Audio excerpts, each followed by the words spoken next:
Hello အားလုံးပဲမင်္ဂလာပါကျွန်တော်ရဲ့ Garlic Studio YouTube channel ကိုကြိုဆိုပါရစေကျွန်တော်ဒီနေ့မှာတော့ animation တွေလုပ်တဲ့အချိန်ညရင်အသုံးများတဲ့ဘုန်းတွေရဲ့အကြောင်းပေါ့နော်အဲ့ဒီဘုန်းတွေမှာမှဘုန်းတွေရဲ့တစ်ခုနဲ့တစ်ခုချိတ်ဆက်ဖို့အတွက်ကျွန်တော်တို့ဘုန်း constraint ဆိုတာရှိရပါတော့အဲ့ဒီဘုန်း constraint ကအလုပ်လုပ်ပုံတစ်ခုချင်းစီကိုကျွန်တော်ဒီနေ့မှာတော့အားလုံးကိုကျွန်တော်ဒီလောက်အားလုံး share လုပ်ပြပါမယ်အဲ့တော့ပထမဆုံးအနေနဲ့ကျွန်တော်တို့ဒီ copy ဒီဘုန်း constraint တွေမှာရှိတဲ့ copy location ပေါ့နော် copy location အကြောင်းကိုဒီနေ့မှာစပြီးတော့ဒါအားလုံး share လုပ်တော့အဲ့တော့ကျွန်တော်ပထမဆုံးအနေနဲ့ 8A ပေါ့နော် 8A ပြီးရင်ကျွန်တော်ဒီက master ဘုန်းပေါ့နော် single ဘုန်းတစ်ခုယူလိုက်မယ် okay ယူလိုက်မယ်ဆိုရင်စစဦးကျွန်တော်တို့ဒီ cursor ရှိတဲ့နေရာကိုတန်းပြီးရောက်လာပါတော့အဲ့တော့ဒီ page ကိုကျွန်တော်ဆွဲထုတ်လိုက်မယ်အဲ့တော့ okay ကိုလိုချင်တဲ့ site ကလေးပေါ့နော်ထားလိုက်ပါပြီးရင်သူ့ကို edit mode ကိုပြောင်းပြီးတော့ပြီးရင် 8D နဲ့ပေါ့နော် 8D နဲ့ရှေ့ပွားလိုက်မယ် okay ဒါဆိုရင်တော့ကျွန်တော်တို့ဘုံရပြီကျွန်တော်တို့မူရင်းဘုံတစ်ခုရယ်နောက်အဲ့ဒီဟာကိုမှ copy လုပ်မဲ့ဘုံတစ်ခုရယ်ပေါ့နော် okay အဲ့ဒါကိုလည်းကျွန်တော်တို့စိတ်ကြိုက်နာမည်ပေးလို့ရတယ်လို့ကျွန်တော်ဒီကနေ up to နှိပ်ပြီးတော့ဒီမှာဘုံနာမည်ပေးလို့ရတယ်လို့ဒီတိုင်းထားလိုက်ရတယ်ပေါ့နော် okay အဲ့တော့ကျွန်တော်ဒီဘုံနာမည်တွေကိုကျွန်တော်ဒီဘေးကနေဒီထဲမှာသွားပြီးတော့ဒီမှာ name ဆိုတာကြည့်လို့ရတယ်ပေါ့နော်အဲဆိုရင်ကျွန်တော်ရွေးခဲ့တဲ့ဒီမှာဘုံကဘုံဆိုပြီးပြနေတယ်ပြီးရင် copy ပွားလိုက်တဲ့ဘုံကဘုံ1ဆိုပြီးဒီမှာပြနေပေါ့နော် okay အဲ့တော့ဒီဟာကိုကျွန်တော်တို့က copy location လောက်မှာဖြစ်တဲ့အတွက်ကျွန်တော်ဒီဟာကို post move ကိုပြောင်းရမယ်ပေါ့နော်ကျွန်တော်တို့အဲ့တော့ကျွန်တော်ဒီအပေါ်မှာရှိရဲ့ကိုက edit move ပေါ့နော် post move ကိုပြောင်းလိုက်မယ်ပြီးရင်ကျွန်တော်ဒီဘေးမှာရှိရဲ့ဒီမှာ bone constraint ပေါ့နော် okay အဲ့ဒါကိုနှိပ်လိုက်မယ်ဆိုရင်ကျွန်တော်ဒီမှာရှိတယ်ပေါ့နော် copy location rotation scale ပေါ့နော်ဒီဟာတွေအကုန်လုံးကိုကျွန်တော်တဖြည်းဖြည်းနဲ့ဒါလေးကိုကျွန်တော်သေးလောက်ကလေးအားလုံး share လုပ်ပေးပြန်ပေါ့နော်ဒီနေ့မှာတော့ပထမဆုံးအနေနဲ့ copy location ကိုစပြီးတော့လုပ်မယ်ပေါ့နော်အဲ့တော့ copy location ကိုရွေးလိုက်မယ်အဲ့တော့ရွေးလိုက်ပြီးတာနဲ့ကျွန်တော်ဒီမှာ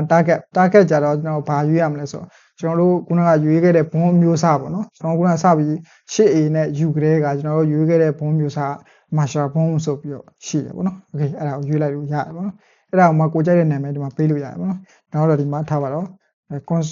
construct man ဆိုပြီးပေးမယ်ပေါ့နော်အတူကောက်အနေနဲ့ cs man ပြီးရင် bridge ပေါ့နော်ဒီလိုပေးလိုက်မယ်အဲ့ဆိုရင်ကျွန်တော်ဒီမှာလဲ target မှာလဲကျွန်တော်ခုနကကျွန်တော်ဘုံမျိုးစားတစ်ခါတည်းဝင်သွားပြီပေါ့နော်ပြီးရင်ဘုံဒီဘုံမှာကျတော့ကျွန်တော်ဘယ်ဟာနဲ့ copy လုပ်မလဲပေါ့နော်ပေါ် copy location လုပ်မလဲဆိုတော့ကျွန်တော်ဘုံ1ပေါ့နော်ဒီဟာနဲ့လုပ်မှာပေါ့နော်အဲ့ဒါကိုကျွန်တော်ဒီကနေဒီကအစိုးလေးယူပြီးတော့ဒီဟန်သွားပြီးတော့ရွေးလိုက်လေရတယ်ပေါ့နော်အဲ့ဒါကိုမှကျွန်တော်ဒီကဒါကတော့နှစ်ခုတည်းဆိုတော့ကိစ္စမရှိဘူးပေါ့နော်တခါလဲဒီမှာတန်းရွေးလိုက်လို့ရတယ်ပြီးရင်ကိုကဒီမှာ name ဖော်ထားတဲ့အတွက် name ကိုလည်းရိုက်ပြီးရွေးလိုက်လို့ရတယ်အများကြီးဆိုရင်ပေါ့နော်ဒီမှာတော့နှစ်ခုတည်းဆိုတော့ဒါတန်းပြီးရွေးလိုက်လို့ရတယ် okay အဲ့ဆိုရင်သူကပြောက်သွားအဲ့တော့အဲ့ဒါကျွန်တော်ဒီမှာ target မှာ one space ဖြစ်နေတဲ့အတွက်အဲ့တော့ local space ပြောင်းလိုက်ပြီးရင် local space ပေါ့နော် okay ဒါဆိုရင် exit မှာ hy set ပေါ့နော် okay အဲ့ဆိုရင်ကျွန်တော်ဒီဟာကိုရွှေ့ကြည့်လိုက်မယ်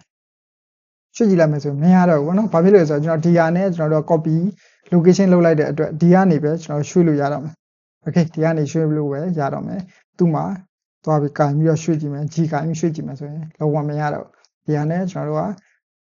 X ကိုရွှေ့ခြင်းလား Y ကိုရွှေ့ခြင်းလား Z ကိုရွှေ့ခြင်းလားပေါ့နော် okay ပြီးတော့လေကျွန်တော်ဒီမှာရွေးထားတာ okay ဒီမှာက okay ဒီမှာကကျွန်တော် local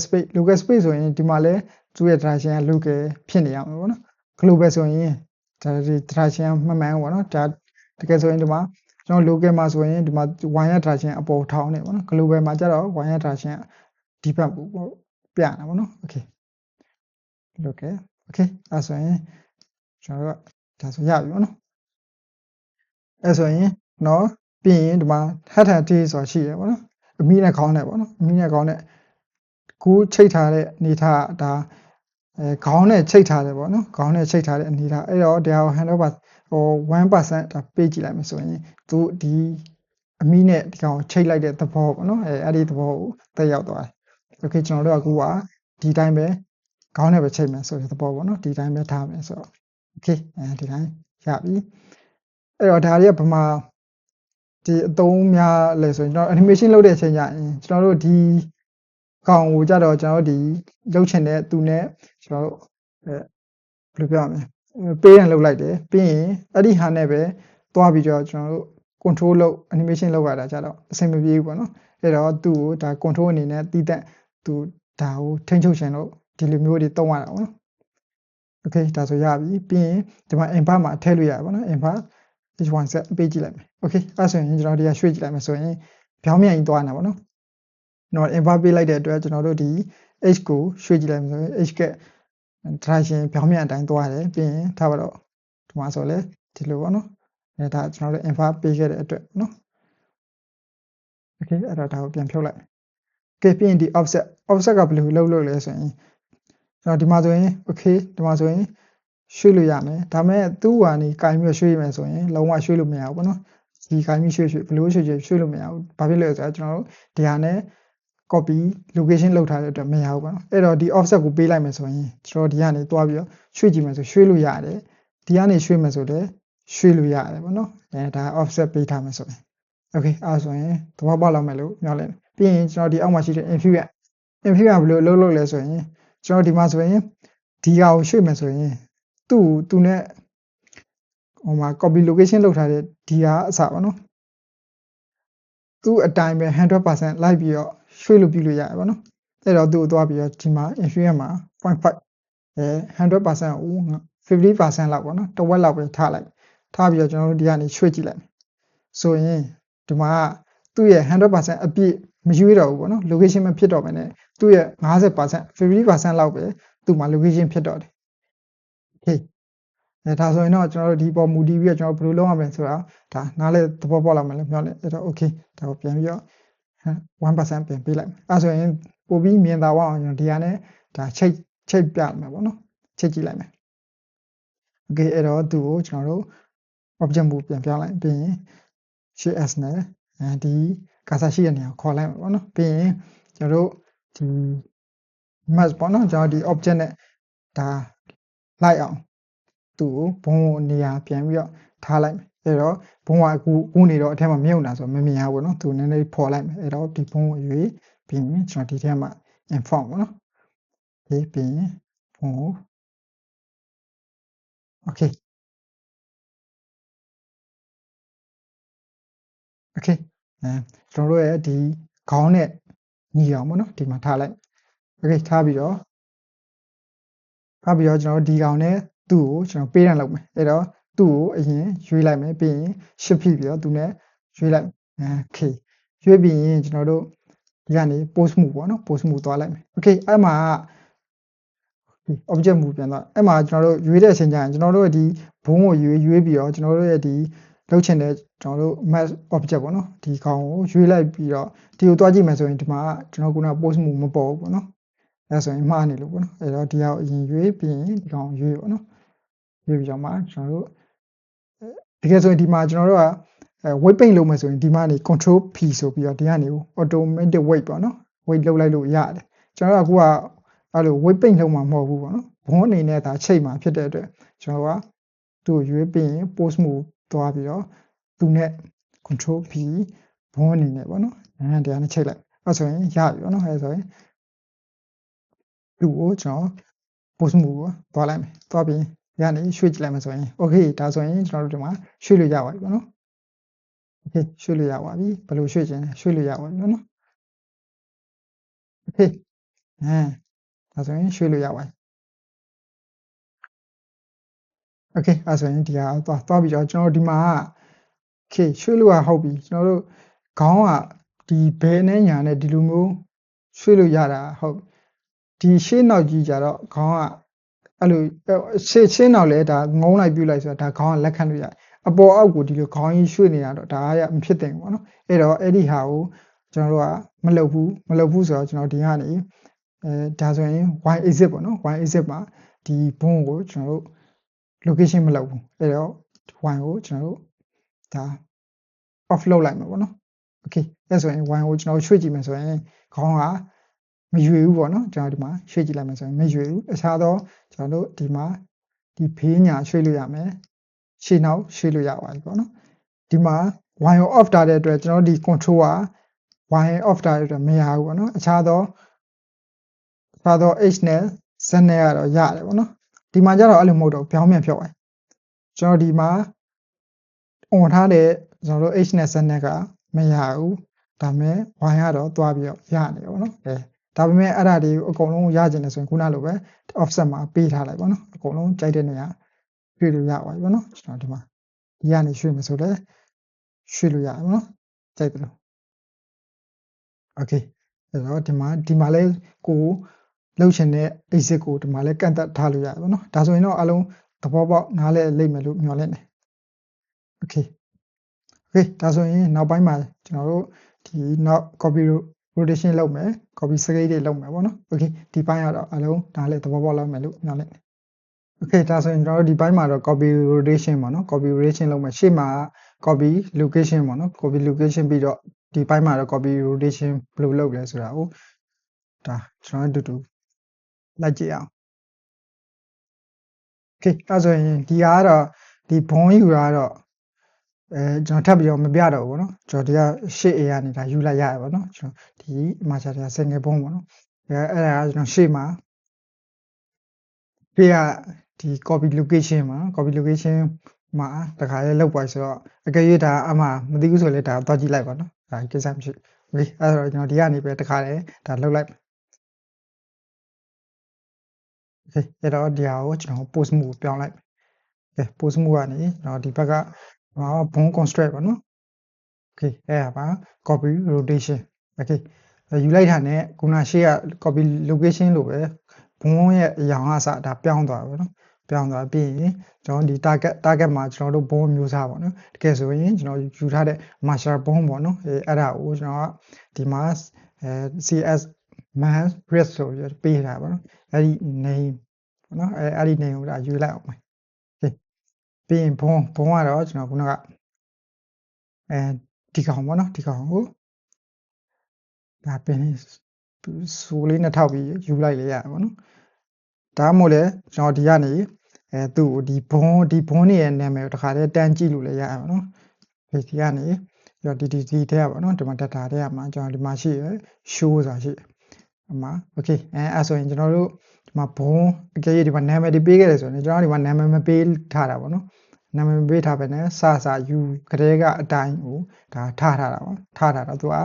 ဘုံပြီးရင်အဲ့ဒါ copy ပွားလိုက်တဲ့ဘုံ1ပေါ့နော်အဲ့လိုအနေနဲ့ရှိနေတကယ်ဆိုရင်အမှနာမည်ပေးထားဆိုလဲကျွန်တော်နာမည်ပေးထားတဲ့ဘုံနာမည်အတိုင်းပေါ့ဒီမှာပေါ်နေရောပေါ့နော် okay အဲ့တော့ဒီမှာဖော်ကြည့်လို့ရတယ်ပေါ့နော်ဟာ okay အဲ့တော့ဒီကိုပြန်သွားလိုက်မယ် okay ဒီဘုံ construct ကိုပြန်သွားလိုက်အဲ့တော့အမှကျွန်တော်တို့အကယ်၍ကျွန်တော်ဒီကစိုးနေတာထောက်ပြီးတော့ဒီဆိုလေးထောက်ပြီးယူလိုက်လေရရပါတော့။ခေဒါကတစ်ခုနှစ်ခုမို့လို့ပေါ့နော်။တစ်ခုနှစ်ခုမို့လို့ဒါဆိုးနဲ့ထောက်ပြီးယူလို့ရပါတော့။အကယ်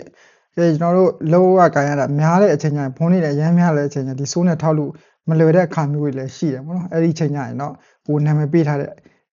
ဘုံနာမည်ဒီကထောက်ပြီးကိုဘံကိုရိုက်ချလိုက်ရပါတော့။ဒီမှာဘုံတစ်ခါလေးပေါ်နေဒီမှာလည်းမြင်နေရပါတော့။ကျွန်တော်ကဖော်ထားကိုထိမဲ့ဘုံနာမည်ကဘာဘုံနာမည်လဲဆိုတာဒီမှာတခါလေးခုန name ဖော်ထားတဲ့အတွက်ဒီမှာကြည့်လို့လည်းရပါတော့။ okay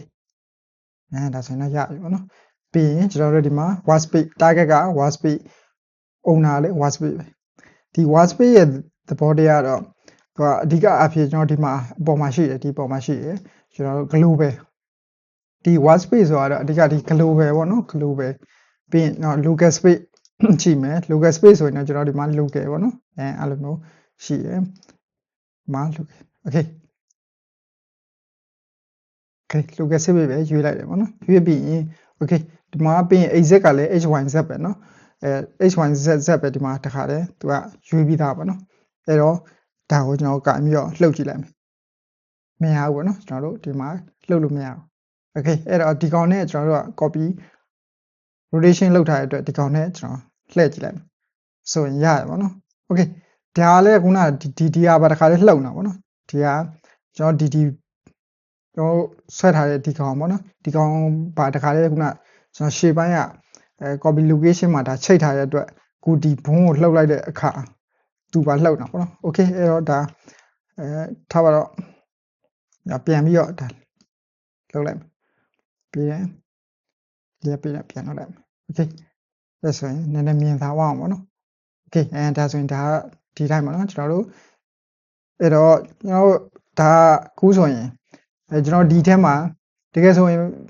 ဗျာဒီဟာနဲ့ကျွန်တော်ရှိတ်ထားရပဲထားချိတ်ထားတယ်ဆိုရင်ကျွန်တော်တို့ဒီခေါင်းကိုလှုပ်ချင်တဲ့အခါမျိုးじゃဒီဘုံကိုသွားယူပြီးတော့ကျွန်တော်တို့ဒီကနေဒါပါဒီကနေကျွန်တော်တို့ rotate သွားပြီးလှုပ်ရတယ်ပေါ့နော်အဲ့ဆိုတော့ဒီတစ်ခုကိုလှုပ်ချင်တဲ့အခါမျိုးじゃဒီထဲမှာချိတ်ထားတဲ့အရာကိုသွားပြီးလှုပ်ရတာဆိုတော့အဆင်မပြေဘူးပေါ့နော်အဲ့တော့ကျွန်တော်အပြင်ကနေဒါလေး control အနေနဲ့ထားခြင်းတဲ့အခါဒီအပြင်ကနေပဲသူ့ကို control လုပ်ချင်တဲ့အခါဒီ animation လှုပ်ချင်တဲ့အခါမျိုးတွေじゃဒီလိုမျိုးချိတ်ရတာပေါ့နော် okay အဲ့တော့ဒီကနေပဲ okay ဒီမှာ okay ဒီကနေပဲကျွန်တော်တို့ဒါလှုပ်လိုက်အောင်ပဲပေါ့နော် okay ဒီလိုရတယ်ပေါ့နော်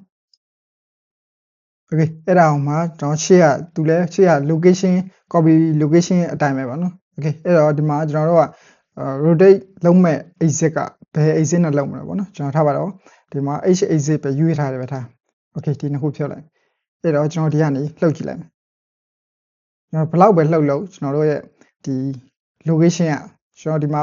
rotate ကိုဘလို့လှည့်လဲပေါ့နော်ကျွန်တော်တို့ဒီမှာလှုပ်နေတဲ့ location ကကျွန်တော်တို့က h exit ကိုယူခဲ့တဲ့အတွက်ကျွန်တော်တို့သူ့ရဲ့ rotation က h exit အတိုင်းပဲသူကရွေ့နေတာပေါ့နော်ကျွန်တော်ဘလောက်ပဲဒီကရွှေ့သူ့မှာ h exit အတိုင်းပဲ rotate လုပ်နေတာပေါ့နော်အဲ့တော့သူ့မှာကျွန်တော်တော့ပြန်လှုပ်ပြန်ဆိုရင် h exit အတိုင်းသူကမရွေ့တော့ဘဲနဲ့သူက y နဲ့ z နဲ့နှစ်ခုစလုံးသူရွေ့နေတာပေါ့နော်ဒီကောင်ကိုကျွန်တော်တို့သုံးခုစလုံးပေးလိုက်မယ်ဆိုရင်ကျွန်တော်ဒီကနေကြိုက်တယ်လို့လှုပ်လို့ရပါပြီပေါ့နော်ကျွန်တော်တို့သုံးခုစလုံး exit သုံးခုလုံးဒါ rotate လုပ်လို့ရပါပြီဒါပေမဲ့သူ့မှာတော့ကျွန်တော်ဒီကလှုပ်လို့မရတော့ဘူးပေါ့နော်အဲ့လိုမဟုတ်ဘဲနဲ့ကျွန်တော်ဒီကနေတစ်ခုသာပေးထားမယ်ဆိုရင်ကျန်တဲ့နှစ်ခုကိုသူ့ခြေကနေလှုပ်လို့ရပြီးတော့ကျန်တဲ့ကျွန်တော်တို့ပေးထားတဲ့ h exit ကဒီကနေပဲလှုပ်လို့ရမှာပေါ့နော်အဲဆိုရင်တော့နားလေသဘောပေါက်လောက်မယ်လို့ကျွန်တော်မျှော်လင့်တယ်ပြီးရင်နောက်ပြီးတော့ဒီမှာ miss မှာပေါ့နော်ဒီမှာ miss မှာထပ်ပြီးရွေးလို့ရသေးတယ်ထားပါတော့ကျွန်တော်ဒီမှာရွေးခဲ့တယ်အဲဆိုရင်ကျွန်တော်တို့ဒီမှာ control လုပ်ရတာဒီကောင်နဲ့ပဲရမယ်သူ့မှာကျွန်တော်တို့ control လုပ်လို့မရတော့ဘူးပေါ့နော် okay အဲ့တော့ဒီမှာကျွန်တော် miss မှာကျွန်တော်တို့ထားပါတော့အခြားသော add ကိုရွေးလိုက်ပဲထားရွေးလိုက်တယ်ဆိုရင်ကျွန်တော်ဒီမှာလှုပ်လို့ရပါပြီပေါ့နော်ကျွန်တော်ဒီမှာလှုပ်လို့ရပါပြီဒီကနေလည်းလှုပ်လို့ရသွားပြီဒီကနေသွားလှုပ်မယ်ဆိုလည်းလှုပ်လို့ရပါပြီပေါ့နော်ကျွန်တော်ခုနက replace ရွေးခဲ့တယ်ဆိုရင်ကျွန်တော်ဒီကသူ့ငကိုမူရင်းဘုံကဒီမှာရွေးလှုပ်လို့မရတော့ဘဲနဲ့ကျွန်တော်ဒီ control အနေနဲ့ဒီကောင် copy rotation လုပ်ထားတဲ့ဒီကောင်ကပဲကျွန်တော်တို့ရွှေ့လို့ရမှာပေါ့နော် okay ဒါဆိုရင်တော့သဘောပေါက်လာမယ်လို့မျှော်လင့်တယ်အဲ့တော့အဲ့ဒီအောင်မှာထပ်ပြီးကျွန်တော်ဒီအောက်မှာ invert ဆိုတာရှိရပါတော့ invert ကိုထပ်ပြီးပေးကြည့်လိုက်မယ်ဆိုရင်ကျွန်တော် okay ဒီကနေပေးခုနကကျွန်တော် invert မှာလည်းပေးခဲ့တယ်ပေါ့နော်ဒီမှာပေးခဲ့တယ်အဲ့တော့ကျွန်တော်တို့ဒီကနေသွားပြီးတော့ rotate ပြန်ပြီးတော့လုပ်ကြည့်လိုက်မယ်ဆိုရင်ကျွန်တော်တို့က invert လုပ်ခဲ့တဲ့အတွက်ကျွန်တော်တို့ဒီထားပါတော့ဒီ exit ကျွန်တော်တို့ h exit ထားပါတော့ y exit ကိုတစ်ဖက်ကိုလောက်ချင်သူကပြောင်းမြန်ပေါ့နော် invert ပေးခဲ့တဲ့အတွက်ပြောင်းမြန်တစ်ဖက်ကိုအဲ့လိုမျိုးပြန်သွားနေတာပေါ့နော် okay ဒီမှာကြည့်မယ်ဆိုရင်စမ်းချင်ဘက်အနေနဲ့သွားနေတာပေါ့နော် okay ဒီမှာ rotate လုပ်ပေးမယ် okay အဲ့ဆိုရင်ကျွန်တော်ဒီမှာ invert ရဲ့သဘောတရားကပြီးရင် replace at ဒီကောင်လေးအတူတူပဲပေါ့နော် okay ပြီးရင် target မှာလည်းကျွန်တော်ဒီမှာ local တို့ watch page တို့ပေါ့နော်ဒီဟာတွေဒါဆိုရင်တော့နားလေသဘောပေါက်လာပြီးတော့အောင်မိတ်တယ်အဲ့ဒါအောင်မှကျွန်တော်ထပ်ပြီးတော့နောက်တစ်ခုအနေနဲ့ကျွန်တော်ဒီမှာ influence ပေါ့နော် influence မှာကျွန်တော်တို့ one အတိဒီမှာရှိနေတာပေါ့နော် okay အဲ့တော့ sorry အဲ့တော့ကျွန်တော်ဒီကနေ rotate လုပ်လိုက်တယ်ဆိုတော့ကျွန်တော်တို့ခုန influence မှာ 1% 1အတိပေါ့နော်1အတိပြီးခဲ့တဲ့အတွက်ကျွန်တော်ဒီက 100% ကျွန်တော်ဒီကနေ rotate ကိုအပြည့်အဝလုပ်လို့ရတယ်ပေါ့နော်အဲ့တော့သူ့ကိုကျွန်တော်ဒီကနေ 0.5 ပေါ့နော် 0.5 လောက်သူ့ရဲ့တဝက်အနေထားသူ့ရဲ့ influence ကိုပေးခဲ့မယ်ဆိုရင်ကျွန်တော်ဒီကနေ rotate လုပ်တဲ့ခါကျတော့သူ့ရဲ့တဝက်100ခုနလို 100% မရတော့ဘဲနဲ့သူ့ကို rotate အနေထားအရဒီတဝက်လောက်ပဲသူ့ကို control လုပ်လို့ရတော့တယ်ပေါ့နော်ဒီမှာကြည့်မယ်ဆိုရင် okay ဒီမှာကြည့်မယ်ဆိုရင် ရိုင်းခုနလိုမသွက်တော့ဘူးပေါ့နော်အဲ့တော့ပြီးတော့လေသူ့ကိုပြန်ပြီးတော့ကင်လုပ်မယ်ဆိုလဲကျွန်တော်တို့ကင်လုပ်လို့ရသွားပြီပေါ့နော်ဒီမှာရနေတယ်ဒီကဆိုရင်တော့ဒါသူ့ရဲ့ 100% အနေထားနဲ့ပြောမယ်ဆိုရင် 50% လောက်ပဲသူရတော့မှာပေါ့နော်โอเคပြီးတော့လေသူ့မှာဒါလှုပ်လို့ပြန်ရသွားတယ်ပေါ့နော်โอเคအဲ့တော့သူ့ကို infusion ကို 1 အတိ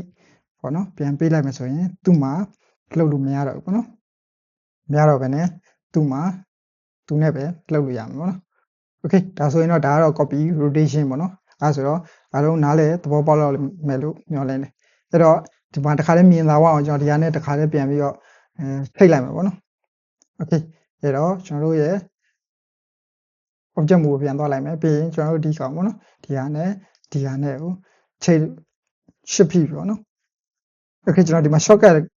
လည်းဖော်မထားမိလိုက်ဘူးနော်โอเคထားပါတော့ဒါကကျွန်တော်ပြောလိုက်တယ်ဆိုတော့အားလုံးတီးလောက်မယ်လို့မျှော်လင့်တယ်အဲ့တော့ ship ပြီးတော့ကျွန်တော်ဒီကနေဒါဒီဟာနဲ့ဒါနှစ်ခုကို select မှတ်လိုက်တယ်ပြီးရင်အဲ့ဒါကိုကျွန်တော်ဒီကနေโอเคအရင်ဆုံးဒီကောင်ပေါ့နော်ဒီဟာနဲ့ပြီးရင် ship ပြီးတော့သူ့ပေါ့နော်ပြီးရင် post move ပေါ့နော်ဒီမှာ sorry ဒီမှာဟိုစပြီးတော့မတည်သေးတဲ့သူအတွက်ပေါ့နော်ဒီမှာတည်ပြီးသားသူကကိစ္စမရှိစပြီးတော့ကျွန်တော်တို့မတည်သေးတဲ့သူအတွက်ဆိုရင်ကျွန်တော်ထားပါတော့ဒီဘုံကိုအရင်ဆုံးနှိပ်လိုက်မယ်ပြီးရင်ကျွန်တော်တို့ရဲ့ဒီလှုပ်ချင်တဲ့ mask ပေါ့နော်ဒီကောင်ပေါ့နော်ကျွန်တော်တို့ object ကလေးဒီကောင်ကိုမှတ်လိုက်ပြီးတော့ကျွန်တော်တို့သွားကြည့်မယ်ဆိုရင်ခုန post move မပေါ်ဘူးပေါ့နော်အဲ့ဒါဆိုရင်တော့လွဲနေတာပေါ့နော်အဲ့တော့ကျွန်တော်တို့အရင်ဆုံးကျွန်တော်လှုပ်ချင်တဲ့ကျွန်တော်တို့ရဲ့ mask object ပေါ့နော်ဒီကောင်ကိုမှတ်ပြီးရင်ကျွန်တော်တို့ဘုံပေါ့နော်ပြီးတော့မှကျွန်တော် post move ဝင်ပြီးတော့မှ post move မှာဒီကောင်ပေါ့နော်ကျွန်တော်ဒီကောင်နဲ့ချိန်မယ်ဆိုဒီကောင်ပေါ့နော်ဒီကောင်နဲ့ချိန်မယ်ဆိုသူနဲ့နှိပ်ပြီးတော့ဒီကနေ control P ပေါ့နော် control P နှိပ်လိုက်မယ်ဆိုရင်ဒီမှာပေါ်လာပြီပေါ့နော်ကျွန်တော်တို့ကဒီမှာဘယ်လိုလုပ်ချင်တာလဲဆိုတော့ကျွန်တော်ဘုံအနေနဲ့ပဲချိန်မှာပေါ့နော်โอเคအဲ့တော့ဘုံအဲ့ဆိုရင်ရပြီအဲ့ဆိုရင်ကျွန်တော်တို့ object move ပြန်သွားလိုက်မယ်ပြီးရင်သူ့ကိုကျွန်တော်ဒီကနေ post move ပေါ့နော် post move ပြောင်းလိုက်အဲ့ဆိုရင်ပြန်ပြီးတော့လှုပ်ကြည့်လိုက်မယ်โอเคဒါဆိုရင်ရပါပြီပေါ့နော်ကျွန်တော်ဒီမှာโอเคဒါဆိုရင်ရသွားပြီပြီးရင်ကျွန်တော်တို့ဘယ်လိုအနေထားလှုပ်ချင်တာလဲအဲ့ဒါကိုမှကျွန်တော်ခုနပြောနေသူ့ကိုကျွန်တော်တို့က sorry ကျွန်တော်တို့ကဒီဘယ်ညာပဲခေါင်းကိုဘယ်ညာပဲလှုပ်ချင်တယ်အပေါ်ဒီလိုအပေါ်အောင်မလှုပ်ချင်ဘူးဆိုရင်ကျွန်တော်ဒီမှာဘယ်ညာအနေထားရထားပါတော့ဒါကကျွန်တော် global မှာပေါ့နော် global မှာဒါပေမဲ့ကျွန်တော်တို့ရွေးခဲ့တာဒီမှာ local space ပေါ့နော် local space ရွေးခဲ့တာဒီမှာပြနေတဲ့ direction က global ကြီးဖြစ်နေတယ်ပေါ့နော်အဲ့တော့ global အတိုင်းကိုလိုချင်တယ်ဆိုရင်ကျွန်တော်ဒီက white space ပေါ့နော် white space ပြန်ပြောင်းလိုက် okay အဲ့ဆိုရင်ကျွန်တော်တို့ခုရွေးထားတဲ့ y axis ပေါ့နော်ဒီထားပါဒီ y axis ဆိုရင်ဒီအတိုင်းပေါ့နော်ဒီအတိုင်းပဲဒီအတိုင်းသွားမှာပေါ့နော် okay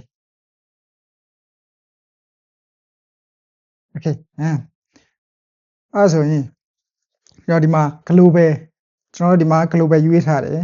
ကျွန်တော်ဒီမှာလဲ white space ရွေးထားတယ်ဆိုရင်ဒါကသူ့ရဲ့ direction မှန်တယ်နှစ်ခုစလုံးက direction မှန်နေပါတော့မှန်နေတဲ့အတွက်ကျွန်တော်ထားပါတော့ဒီကောင်ကိုကျွန်တော်တို့ဒီမှာexit မှာ y ကိုကျွန်တော်တို့ပေးထားတယ်ဆိုရင်ကျွန်တော်တို့ y exit ကိုဒါရွှေ့လို့မရဘူးပေါ့နော်အခြားသော h နဲ့ z နဲ့အဲ့တော့သူ့မှာဒါရွှေ့လို့ရမယ်အဲ့တော့သူ့ကိုကြတော့ကျွန်တော်တို့ဒီမှာသူနဲ့ကြတော့ configuration မှာကျွန်တော်ခုနက y exit ပေါ့နော် y exit ပေးခဲ့တဲ့အတွက်သူနဲ့ကြတော့ y exit ပဲရွှေ့လို့ရမယ်အခြားသော exit တွေရွှေ့လို့မရဘူးပေါ့နော်ဒီမှာ okay အဲ့တော့ကျွန်တော်ဒီမှာရွေးထားတဲ့ direction ကလည်း global direction ကျွန်တော်ဒီမှာရွေးခဲ့တဲ့ဟာလည်း white space ဖြစ်တဲ့အတွက် direction နှစ်ခုတော့မှန်တဲ့အတွက်ကျွန်တော်ဒီကနေကြည့်လိုက်တယ်ကျွန်တော်ဒီမှာ direction ကတော့ပေါ်နေတယ်ပေါ့နော်ပေါ်နေတဲ့အချိန်မှာကျွန်တော်ဒီကပေးထားတဲ့ direction အတိုင်းပဲဒီဟာလည်းပေါ်နေတဲ့အတွက်ကျွန်တော်တို့အဲ့ဒီအတိုင်းပဲဒါရွှေ့လို့ပြုလို့ရတယ်ပေါ့နော်ရွှေ့လို့ပြုလို့ရတယ် okay အဲ့တော့ကျွန်တော်ဒီမှာ local space အနေနဲ့ပြောင်းလိုက်မယ်ဒီမှာ local space အနေနဲ့ပြောင်းလိုက်မယ် okay local space အနေနဲ့ပြောင်းလိုက်မယ်ဆိုကျွန်တော်တို့ direction အနေထားဘယ်လိုဖြစ်မလဲဆိုရင်ထားပါတော့ဒီမှာ local space ပါကျွန်တော်ခုနလို direction မဟုတ်တော့ဘူးy ကဒီလိုဖြစ်သွားပြီပေါ့နော်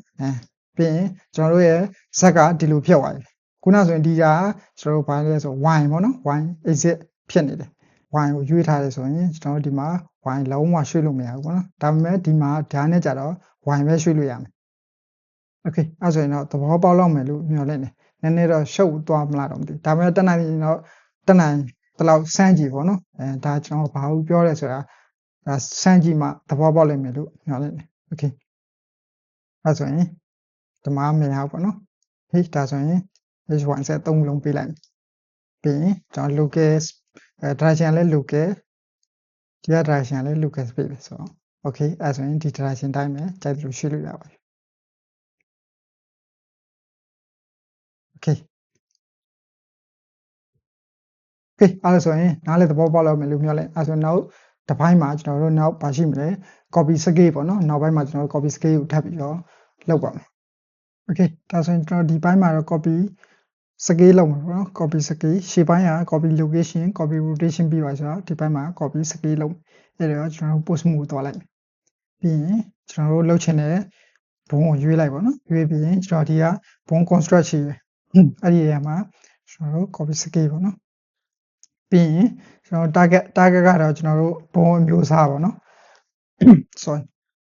ဘုံမျိုးစားကျွန်တော်တို့ယူခဲ့တာတကယ်ဆိုမာရှာဘုံပေါ့နော်ဒါပေမဲ့အဲ့ဒါကိုမှကျွန်တော်တို့ကြိုက်တဲ့နာမည်ပြန်ပေးလို့ရတယ်ကျွန်တော်တို့ဒီမှာ csman risk ဆိုပြီးပေးထားပါနော်အဲ့ဒါကိုရွေးလိုက်မယ်ပြီးရင်ဘုံကဘယ်ဟာနဲ့ကျွန်တော်တို့ copy scale လုပ်မလဲပေါ့နော်အဲ့တော့ကျွန်တော်ဒီမှာအဲ့တော့ဘုံနှစ်ခုတည်းပဲရှိအဲ့တော့ဘုံ1ပေါ့နော်အဲ့လိုမဟုတ်ဘူးဆိုလဲကျွန်တော်ဒီကနေဆိုလေးနဲ့ထောက်ပြီးတော့ဒါသွားပြီးတော့နှိပ်လိုက်လို့ရတယ်ပြီးရင်ကျွန်တော်ဒီမှာဘုံနာမည်တက်ဖော်ထားရပါတော့ဒါကဘယ်လိုဖော်လဲဆိုရင်ကျွန်တော်ဒီမှာရှိရပါတော့ကျွန်တော်ဒီထဲမှာဒီမှာ name မှာသွားပြီးတော့ဖော်ကြည့်လိုက်ရပါတော့ကျွန်တော်ဘုံ name okay ဒါဆိုရင်တော့ကြာအဲ့ဆိုရင်ကျွန်တော်တို့ scale လုံးမဲ့ကျွန်တော်တို့ exit ရွေးရမယ်exit ကသူဒီမှာ auto ဒါထည့်ထားပါတော့ h y z 3ခုလုံးကိုဒါ scale လုံးမယ်ဆိုပြီးတော့ထည့်ထားအဲ့တော့ပြီးရင် target မှာ workspace owner မှာလည်း workspace ပဲဒီ workspace ကကျွန်တော်ရှေ့ဟို location rotation မှာပြောခဲ့သလိုပဲဒီ workspace location ကိုရွေးထား workspace ကိုရွေးထားဆိုရင်ဒီရဲ့ location က global ဖြစ်ရမယ်အဲ့ဒါမှသူ့ရဲ့ direction အမှန်မှာပေါ့နော်အဲ့ဆိုရင်ကျွန်တော်တို့ဒီမှာ workspace ရွေးထားတဲ့ကျွန်တော်တို့ direction ကဒီ global direction အတိုင်းပေါ့နော်ဒါz ရှိမယ်ဒီ h ရှိမယ် y ရှိမယ်အဲ့တော့ကျွန်တော်ရွေးထားတဲ့ဒီ workspace ရဲ့ location ကဒီတိုင်းပုံမှန်ဒီတိုင်းမှန်တယ်အကယ်၍ကျွန်တော်ဒီက local space ရွေးလိုက်မယ် local space ရွေးလိုက်မယ်ဆိုရင်ကျွန်တော်ဒီမှာရွေးထားတဲ့ global location နဲ့သူကမတူတော့ဘူးသူ့ရဲ့ location ကဘယ်လိုလဲဆိုတော့ဒီမှာ local ဒီအတိုင်းဖြစ်သွားပြီပေါ့နော်ကျွန်တော်ဒီမှာရွေးခဲ့ဆိုရင်ကျွန်တော်ရွေးခဲ့တဲ့ location ကဒီတိုင်းဖြစ်သွားပြီ okay အဲ့တော့ဒီကနေကျွန်တော် okay အဲ့ဆိုရင်သူ့ကိုကျွန်တော်ဒီကသူနဲ့ဒါ copy scale လုပ်လိုက်တဲ့အတွက်သူ့ကိုကျွန်တော် scale လုပ်ကြည့်လိုက်မယ်ဆိုရင်မရဘူးပေါ့နော်ဘာဖြစ်လဲဆိုတော့သူနဲ့ copy scale လုပ်လိုက်တဲ့အတွက်ဒါမရတော့ဘူးပေါ့နော်အဲ့တော့သူ rotate တော့ရမှာပေါ့နော်အဲ့တော့သူနဲ့ပဲကျွန်တော်တို့ scale လုပ်လို့ရမယ်တော့ scale ရမယ် okay အဲ့ဒါအောင်မှကျွန်တော်ထပ်ပြီးတော့ကျွန်တော်ဒီမှာပြောင်းကြည့်လိုက်မယ်ပေါ့နော်ပြောင်းကြည့်လိုက်မယ်ကျွန်တော်ဒီမှာကတော့ local space ရွေးထားတယ်ဒါပေမဲ့ဒီမှာ direction အဖြစ်ကျွန်တော်ဒီက global direction ကိုရွေးကြည့်လိုက်မယ်ရွေးကြည့်လိုက်မယ်ဆိုရင်ကျွန်တော်တို့ရဲ့ direction ကခုနကတော့က local space မှာတော့ကကျွန်တော်ရဲ့ direction က y ရဲ့ direction ကအပေါ်ပြနေပေါ့နော်ကျွန်တော်ဒီမှာရွေးခဲ့တဲ့ local space ရဲ့ direction က y ရဲ့ direction အပေါ်ပြနေ global ကိုရွေးလိုက်တဲ့အချိန်မှာကျွန်တော်တို့ခုနကတော့ y ကိုပြတဲ့ direction ကဒီမှာ z အနေနဲ့အပေါ်ပြနေပေါ့နော်အဲ့တော့ okay ဒီကနေကျွန်တော်scale ကိုကြည့်လိုက်မယ် s y ပေါ့နော် okay အဲ့ဆိုရင်ကျွန်တော်တို့ခု global အတိုင်းပေါ့နော်ကျွန်တော်ရွေးလိုက်တဲ့ global location အတိုင်းကိုကျွန်တော်တို့ scale ရလဲအဲ့ဒီအတိုင်းကိုလိုက်ကြည့်ပေးတယ်ပေါ့နော်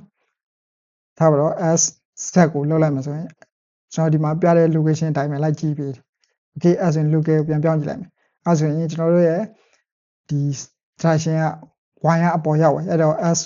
y အနေနဲ့ဆိုရင်အဲ့ဒီအတိုင်းကိုလိုက်ပြီးကြည့်ပေးတယ်ပေါ့နော်အဲ့တော့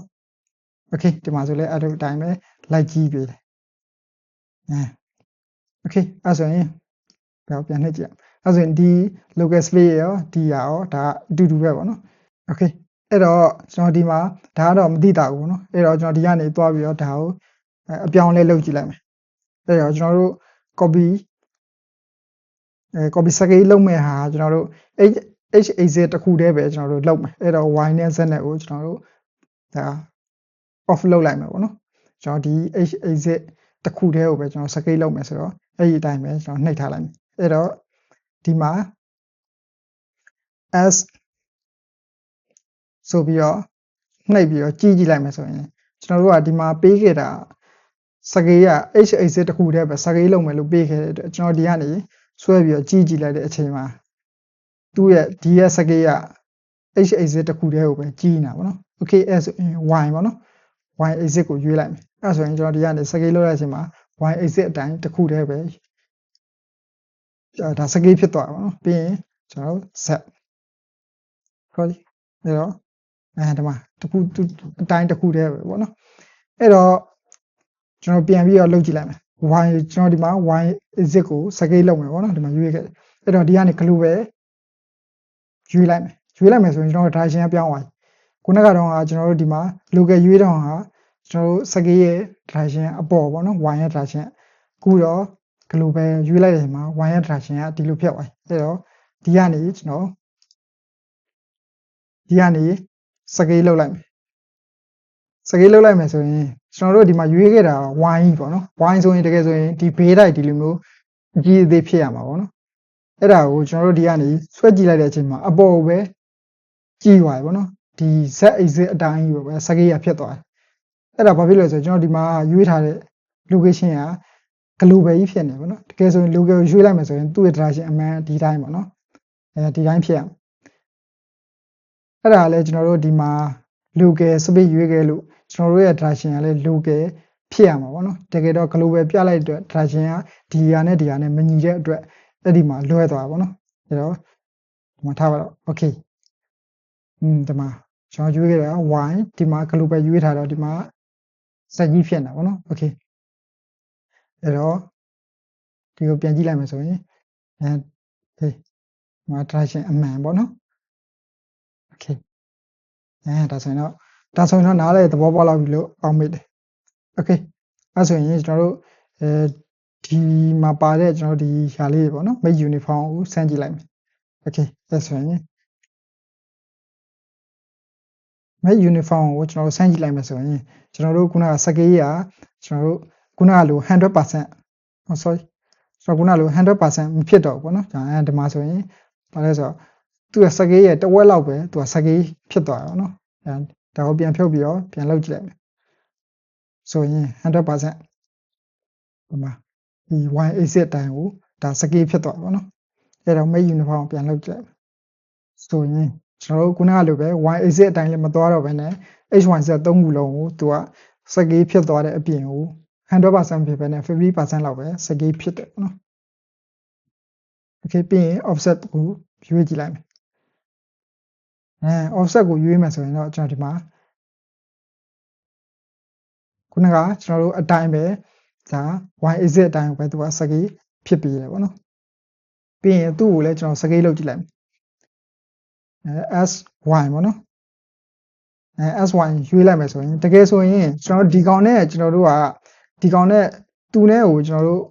y y direction အတိုင်းစကေးလောက်ထားတဲ့အတွက်သူ့မှာတကယ်ဆိုရင် sy ကဒီလိုမျိုးလုံးလို့ရစရာအကြောင်းမရှိဘူးပေါ့နော်တကယ်တော့ကျွန်တော်တို့ offset ပေးထားတဲ့အတွက်သူ့မှာ sy ရွှေ့လို့ရတာပေါ့နော် okay အဲ့တော့ဒီမှာမြင်သာအောင်ကျွန်တော်ဒါလေးဖြုတ်ပြီးတော့ sy အနေနဲ့လုပ်ကြည့်မယ်ဆိုရင်မရဘူးပေါ့နော်ဒီမှာတကယ်ဆိုရင်ဘာဖြစ်လဲဆိုတော့ဒီကောင်နဲ့ကျွန်တော်တို့က copy scale လုပ်ထားတဲ့အတွက်ဒီမှာဒီမှာ copy scale လုပ်ထားတဲ့အတွက်သူ့မှာကျွန်တော်တို့ sy ဟာမရဘူးပေါ့နော်အခြားသော sh ရမယ်ပြီးရင် sz ရမယ်အဲ့ဒါကိုမှကျွန်တော် offset ပေးလိုက်တဲ့အချိန်မှာဒီမှာကျွန်တော်တို့လိုချင်တဲ့အတိုင်းပြုလုပ်ရသွားတယ်ပေါ့နော် okay ဒါဆိုရင်တော့အားလုံးနားလည်သဘောပေါက်လောက်မယ်လို့ပြောလိုက်တယ်ပြီးရင်နောက်ပြီးတော့ influence ပေါ့ influence ကလည်းကျွန်တော်ရှေ့က rotation မှာပြောခဲ့သလိုပဲဒါကတော့ကျွန်တော်တို့ဒီမှာစကေးလုပ်တဲ့အချိန်ရရင် 1% အတီးပြီးရင်ကျွန်တော်ဒီမှာထားပါတော့တစ်ဝက် 0.5 ထားမယ်ဆိုရင်စကေးကိုတစ်ဝက်လောက်ပဲရတော့ခုနကလို make uniform လို့ပဲပေါ့နော် okay သူကဒီမှာ okay ဒါဆိုရင်တော့ဒီ copy စကေးရဲ့အလုပ်လုပ်ပုံကိုဒါအလုံးမြင်သာသိတာမြင်သာပြီးတော့နားလည်သဘောပေါက်လောက်မယ်လို့ပြောလိုက်တယ်ဒါဆိုရင်ကျွန်တော်တို့ရှေ့ပိုင်းမှာ copy location ပြီးပြီ copy radiation ပြီးပြီ copy scale ပြီးပြီပေါ့နော်အဲ့တော့ဘုန်းအနေနဲ့ချိတ်ဆက်တဲ့အခါမျိုးမှာဒီဟာတွေရဲ့အလုပ်လုပ်ပုံဘယ်လိုရှိတယ်ဆိုတာဒါနားလေသဘောပေါက်လောက်မယ်လို့ပြောလိုက်တယ် okay အဲ့ဆိုရင်နောက်ပိုင်းမှာကျွန်တော်ဟိုမှာကြံသေးတဲ့ copy transform တွေ copy limit distance တို့ဒီဟာတွေကိုဆက်ပြီးတော့ကျွန်တော်ထပ်ပြီးတော့လုပ်မယ် okay okay အဲ့ဆိုဒီနေ့မှာတော့ကျွန်တော်တို့ copy transform ပေါ့နော် copy transform လုပ်မယ်အဲ့တော့ကျွန်တော်ဒီကနေ 8A နဲ့ယူလိုက်မယ်ပေါ့နော် 8A အဲ့ single bond ပေါ့နော် single bond တစ်ခုယူလိုက်မယ်ဆိုရင်ကျွန်တော်တို့ခုနကကျွန်တော်တို့ကဒီမှာကာစာကိုအရင်ဆုံးရှာထားတဲ့ကာစာနေရာကိုဘုံကရလာတယ်ပေါ့နော်ရောက်လာတယ်အဲ့တော့ဒီတိုင်းပဲထားလိုက်မယ်ပေါ့နော်အဲ့တော့ဒီဘုံ site ကိုနည်းသေးလိုက်မယ်ကျွန်တော်တို့ရဲ့ဒီကောင်နဲ့ညီအောင်ပေါ့နော်ထားမယ်ပြီးရင်ဒီကအထဲကိုတော့ဒါမြုပ်သွားပြီပေါ့နော်မြုပ်သွားတယ်အဲ့တော့inform နဲ့ဒါကြည့်လိုက်မယ်ဆိုရင်ဖောက်မြင်နေရပြီ okay ကျွန်တော်ဘုံတစ်ခုယူမယ်ပြီးရင်သူနဲ့ကျွန်တော်တို့control လုပ်လို့ရမယ် copy transform လုပ်လို့ရမယ်နောက်ဘုံတစ်ခုယူလိုက်မယ်ပေါ့နော်အဲ့တော့ edit mode ပြောင်းလိုက်ပြီးရင်ဒီနဲ့သူပွားလိုက်မယ်ပေါ့နော်ဒီကနေ okay အဲ့ဆိုရင်ကျွန်တော်ဒီကနေဒီဘုံနာမည်ကိုလည်းဒါပေးလို့ရတယ်ပေါ့နော်ဘုံနာမည်ကျွန်တော်ဒီ F2 နှိပ်ပြီးတော့ပေးလိုက်လို့ရတယ် okay ဒီမှာတော့ကျွန်တော်ဒါသဘောတရားကိုပဲဒါလောက်မှာဆိုတော့ဘုံနာမည်မပေးတော့ဘူးနော်အဲ့တော့ဒီဘုံကဘုံဒါဘုံဝမ်းပေါ့နော်အဲ့တော့သူတခါလဲ name လဲဖော်လို့ရတယ်ကျွန်တော်ရှေ့ကဗီဒီယိုတွေမှာလဲရှေ့က rotation တို့ scale တို့ location တို့မှာပြောထားသလိုပဲเนาะဒီ show မှာဒီမှာကြည့်လိုက်လို့ရတယ်အဲ့တော့ဒီက name ဖော်လိုက်မယ်ဆိုရင်ဘုံနာမည်တွေပါတခါလေးပေါ်နေပေါ့နော် okay အဲ့ဆိုရင်ရပြီအဲ့တော့ကျွန်တော်ဒီက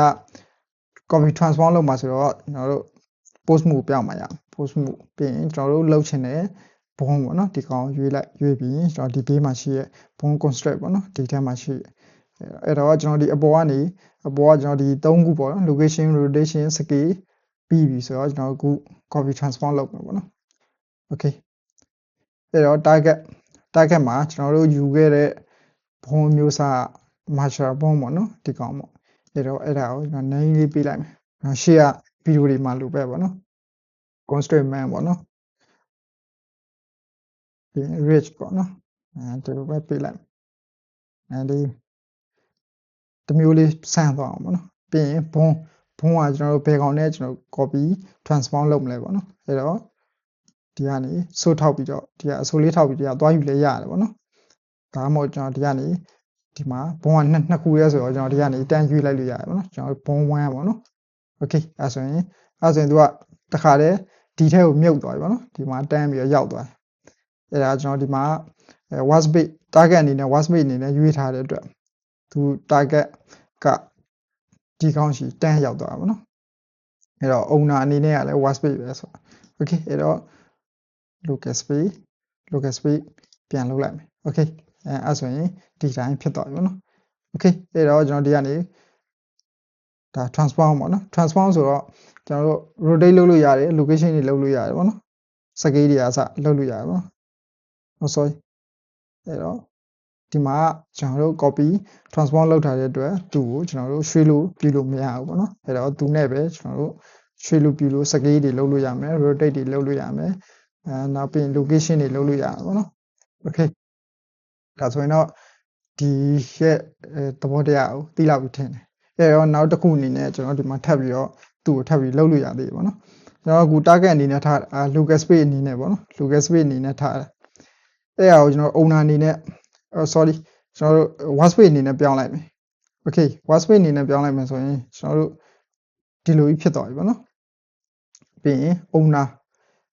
owner မှာလည်း workspace ပြောင်းလိုက်မယ်ဆိုရင်သူ့ချီရောက်သွားပြီပေါ့နော် okay ဒီမှာဒီဟာဘယ်လိုအခါမျိုးဆိုရင်ကျွန်တော်သုံးလဲဆိုရင် okay ထားပါတော့ဒါ local space ကိုပြန်ပြောင်းလိုက်မယ်ပြီးရင်ကျွန်တော်ဒီဘုံကိုဒီကိုပဲတစ်ခါလေးယူလိုက်မယ်ပေါ့နော်နော် PS okay ဒီမှာပဲတစ်ခါအဲ့ဒါနည်းနည်းလေးတော့မတူတဲ့ပုံစံလေးကြည့်လိုက် ပြီးရင်ကျွန်တော် post ပြောင်းလိုက်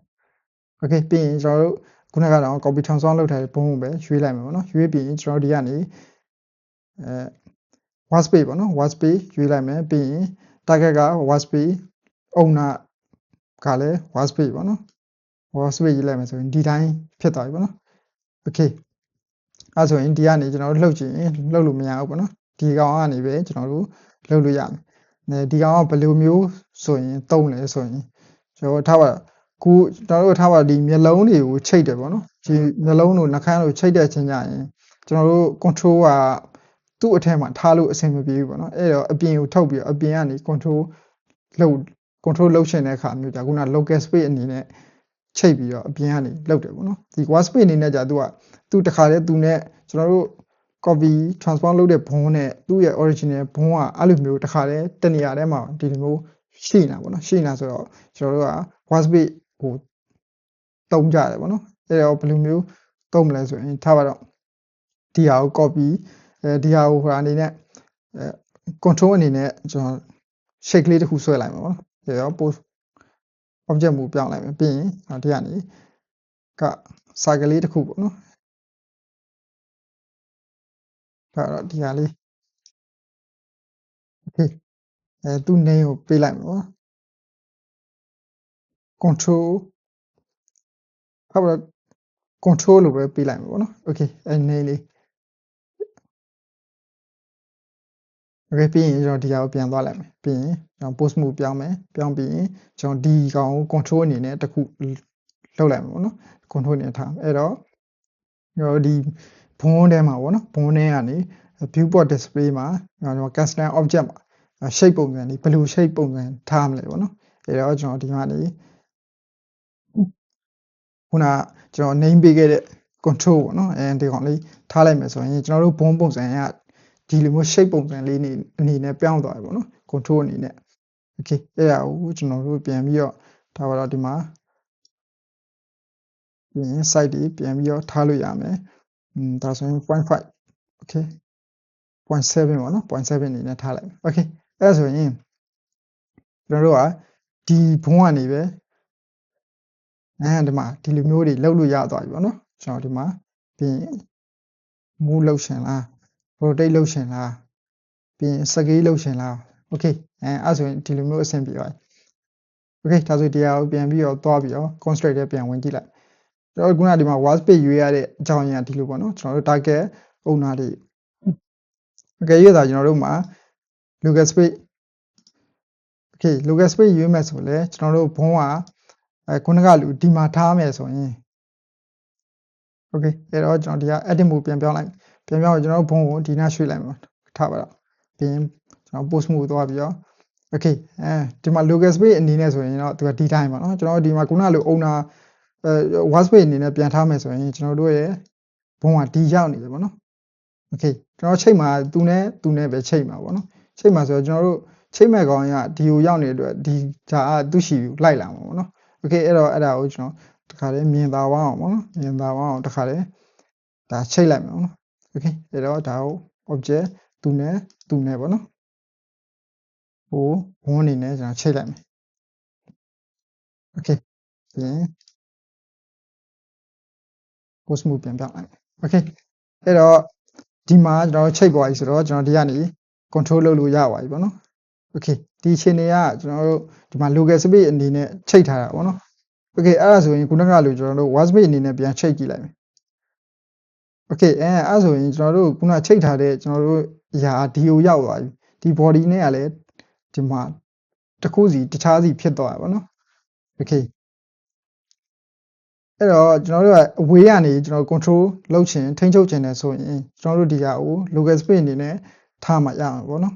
ကျွန်တော်တို့ local space အနေနဲ့ထားမှရမှာဒီဟာကိုကျွန်တော်ဒီအတွင်းထဲကနေဒီဘုံကိုတခါလေးဒီနားမှာသူနဲ့ညီတူထားပြီးတော့ကျွန်တော်ဒီကနေပဲထိန်းချုပ်ချင်တယ်ဆိုရင်တော့ကျွန်တော်တို့ workspace အနေနဲ့သူ့ကိုထားမှရမှာပေါ့နော်အဲ့တော့ကျွန်တော်ဒီဘုံကို edit mode သွားပြီးတော့သူနဲ့နေရာအတူတူပေါ့နော်ဒီကနေနေရာအတူတူချလိုက်မယ်ချပြီးတော့ကျွန်တော်တို့ဒီကောင်ကိုလည်းဒါ workspace အနေနဲ့ထားမယ် နောက်ပြီး local space အနေနဲ့ထားမယ်ဆိုလည်းအဆင်ပြေတယ်ဘာဖြစ်လို့ဘုံကနေရာတူဖြစ်နေတဲ့အတွက်ပေါ့နော် okay အဲ့ဆိုရင်တော့သဘောပေါက်လောက်မယ်လို့ညွှန်လင့်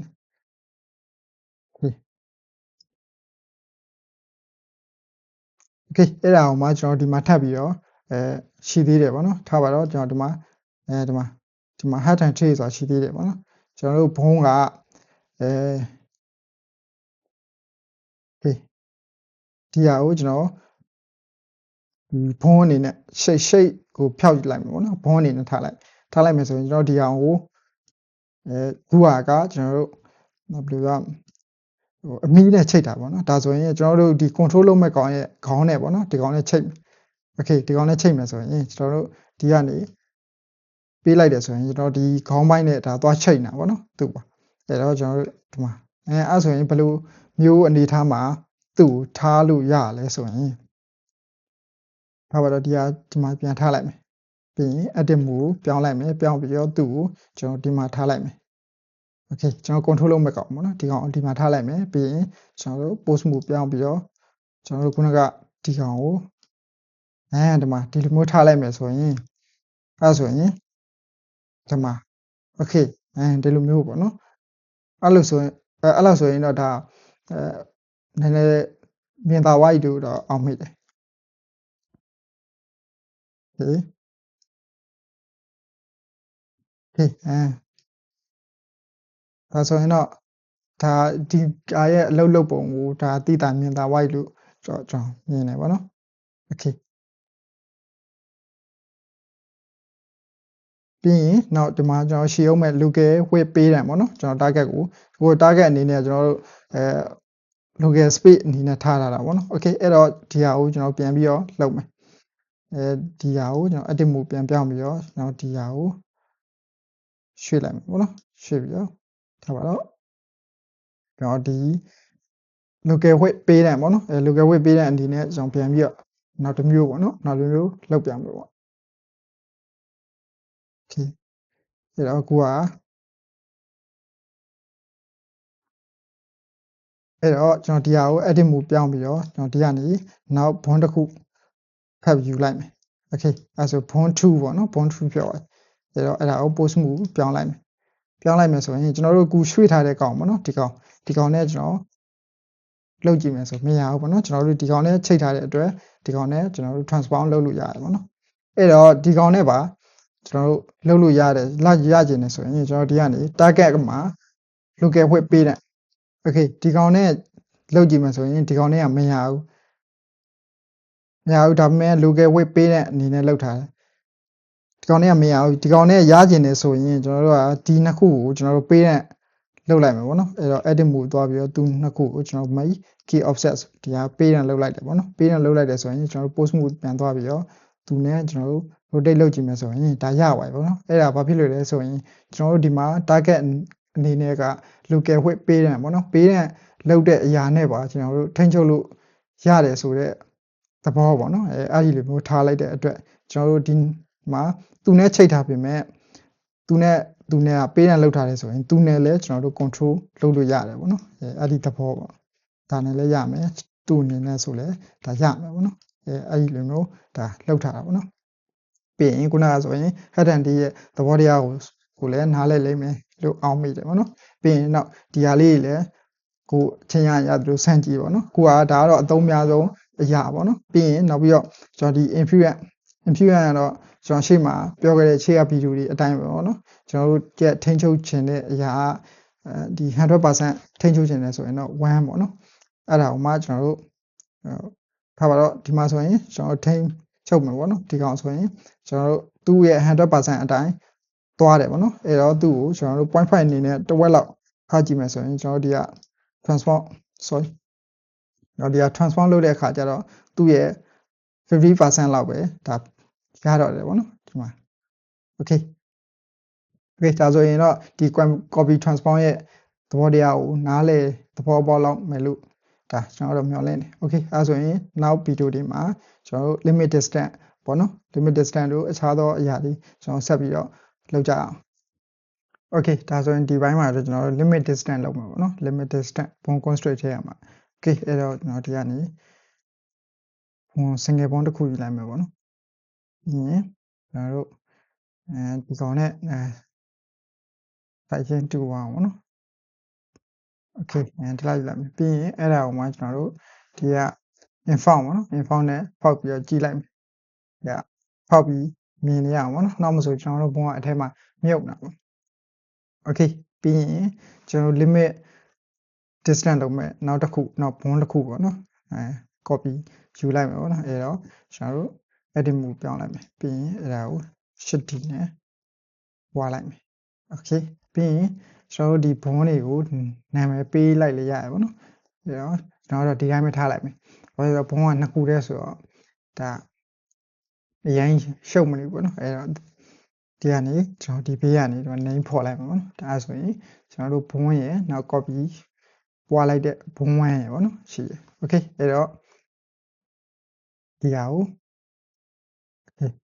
အဲ့တော့ဒီကောင်နဲ့တခါလေးကျွန်တော်ဒီမှာတခါလေးမြင်လာအောင်ပေါ့နော်တခါလေးချိတ်လိုက်အဲ့တော့ကျွန်တော်ဒီဟာကို object မူသွားလိုက်ပြီးရင်ဒီကောင်နဲ့သူနဲ့ပေါ့နော်ပြီးရင်ကျွန်တော်တို့ကဘုံအနေနဲ့ပဲချိတ်မှာဆိုတော့ကျွန်တော် post မူပြောင်းလိုက်မယ် okay ပြီးရင် control P ဘုံပေါ့နော် okay အဲ့ဆိုရင်ကျွန်တော်ဒီကနေလှုပ်ကြည့်ရင်သူကရသွားပြီပေါ့နော် okay အဲ့တော့ကျွန်တော်ဒီဟာကို limit distance လောက်မှာပေါ့နော် okay ပြီးရင်အဲ့ဒါကိုကျွန်တော်တို့ post မှုပြောင်းလိုက်မှာပေါ့နော် post မှုပြောင်းလိုက်မယ်ပြီးရင်ကျွန်တော်ဒီကဘုံ constraint ထဲမှာရှိတဲ့ကျွန်တော်တို့အပေါ်ကကျွန်တော်ဒီက location rotation scale transform ပေါ့နော်ဒီဟာလေးပြီးပြီဆိုတော့ limit distance okay limit distance လောက်မယ်ဆိုတော့ limit distance ကိုယူလိုက်ပြီပြီးရင် target ကတော့ကျွန်တော်တို့ခုနရွေးခဲ့တဲ့ကျွန်တော်တို့ဘုံမျိုးစားပေါ့နော်ဘုံမျိုးစားအမာရှာဘုံပေါ့နော်အဲ့တော့ဒီမှာတစ်ခါကျွန်တော်နာမည်ပေးလိုက်မယ်ပေါ့နော် constraint man ပေါ့ okay အဲ့တော့အဲ့ဒါကိုကျွန်တော်ဒီမှာရွေးလိုက်မယ်ပေါ့နော်ပြီးရင်ဘုံဘယ်ကောင်နဲ့ကျွန်တော်တို့က limit distance ထားမလဲပေါ့နော်အဲ့တော့ကျွန်တော်ဒီကနေဘုံဝမ်းပေါ့နော်ဒီကောင်နဲ့ပေါ့အဲ့တော့ကျွန်တော်ဒီကဆိုလင်းနဲ့ဒီကထောက်ပြီးတော့သွားယူလဲရတယ်ပေါ့နော်ဘယ်လိုယူဆင်ပြေတယ်ပေါ့နော် okay ပြီးရင်ကျွန်တော်ဒီကယူလိုက်တာနဲ့သူကတခါတည်းဒီမှာ distance ပေါ့နော်ကျွန်တော်တို့ distance ဒီမှာတန်းပြီးတော့ပေါ်လာကျွန်တော်ဒီဘုံနှစ်ခုရဲ့အကွာအဝေးပေါ့နော်နောက်ဒီမှာဒီဘုံနှစ်ခုရဲ့အကွာအဝေးကကျွန်တော်ဒီတခါတည်းချိတ်လိုက်တာနဲ့သူဒီမှာ 1.04 မီတာဆိုပြီးတခါတည်းပေါ်လာပါ okay အဲ့တော့ကျွန်တော်ဒီကအဲ့ဒါကိုမြင်လာအောင်ပေါ့နော်ပြန်ပြီးတော့လုပ်လိုက်အဲ့တော့ဒီမှာဒီက0မီတာပဲထားလိုက်ပါပေါ့အဲ့ဒါကိုယူလိုက်မယ်ဆိုရင်သူက auto ပေါ့နော်ရောဒီဘုံရဲ့အကွာအဝေးတခါတည်းတန်းပြီးတော့ဝင်သွားတာပေါ့နော် okay အဲ့ဆိုရပြီပြီးရင်ကျွန်တော်တို့သတ်မှတ်မဲ့ကျွန်တော်ရဲ့ region ပေါ့နော်အောက်မှာ region ကဒီမှာ inside ရှိတယ် outside ရှိတယ် on surface ဒီမှာပေါ့နော်အဲ့တော့ကျွန်တော်တို့ကဘယ်လိုမျိုးစပြီးတော့လုပ်မလဲဆိုထားပါတော့အခု inside အနေနဲ့ပဲကျွန်တော်တို့ limit distance ထားမယ်ပေါ့နော်အဲ့တော့အဲ့ဒါကိုပြီးရင်ကျွန်တော် target အနေနဲ့ဒီမှာ watch speed ထားမလား owner က watch speed ထားမလားပေါ့နော် okay target ကတော့ကျွန်တော်တို့အခုဘယ်ဟာကို target ယူထားလဲဆိုရင်ကျွန်တော်တို့ဒီဘုံဝမ်းပေါ့နော်ဘုံဝမ်းကိုကျွန်တော် target ယူထားတယ်အဲ့ဒီဟာကလည်းဘယ်လိုမျိုးထားမလဲပေါ့နော်အဲ့ဆို watch speed အနေနဲ့ထားမယ်ပေါ့နော်ပြီးရင်ကျွန်တော်ဒီ owner ကြတော့သူကသူ့ရဲ့ဒီကောင်ပေါ့နော်ကျွန်တော်တို့ဒီခုချိန်လိုက်ကျွန်တော်တို့ limit distance ထားတဲ့ဒီကောင်ပေါ့နော်ဘုံအဲ့ဒီဟာကြတော့ owner ပေါ့နော်သူကြတော့ကျွန်တော်တို့ဘယ်လိုမျိုးထားမလဲ watch speed အနေနဲ့ထားမလားကျွန်တော်တို့ local space အနေနဲ့ထားမလားအဲ့လိုမျိုးရွေးလို့ရတယ်ပေါ့နော်အဲ့တော့ကျွန်တော်ဒီမှာ watch space အနေနဲ့ပဲထားလိုက်မယ်အရင်ဆုံးနှစ်ခုလုံး watch space အနေနဲ့ပဲအဲ့တော့စပြီးတော့တရားကိုရွှေ့ကြည့်လိုက်မယ်ဒီကိုင်းပြီးတော့ကျွန်တော်ရွှေ့ကြည့်လိုက်မယ် okay ရွှေ့ကြည့်လိုက်မယ်ဆိုရင်သူကဘယ်လိုမျိုး limit distance ဖြစ်နေလဲဆိုရင်ကျွန်တော်တို့ခုနသတ်မှတ်ခဲ့တဲ့ distance အကွာအဝေးက 1.04 ပေါ့နော်အဲ့တော့ဒီကနေဒီထိကျွန်တော်တို့ဒီသတ်မှတ်ထားတဲ့ဒီ limit ထားတဲ့ဒီဘုံပေါ့နော်ဒီဘုံကရဲ့ဒီအကွာအဝေးပေါ့နော်အဲ့အကွာအဝေးက 1.04 မီတာပတ်လည်ကိုသူကregion သတ်မှတ်ထားလိုက်တာပေါ့နော်အဲ့တော့ကျွန်တော်ဒီကနေထားပါတော့ရွှေ့လိုက်ပြီဆိုရင်အဲ့ဒီရဲ့သူ့ရဲ့အဲ့ဒီဘုံရဲ့ပတ်လည်ပေါ့နော်ပတ်လည်ကိုဒါ distance သူကအဲ့ဒီအတော်အတွင်းပေါ့နော် okay ကျွန်တော်အဲ့ဒါကိုမြင်သာအောင်ဟောဒီကနေတစ်ခုဒါမြင်သာအောင်ပေါ့နော်မြင်သာသွားအောင်ကျွန်တော်ဒီကစာကလေးတစ်ခုယူလိုက်ပြီးရင်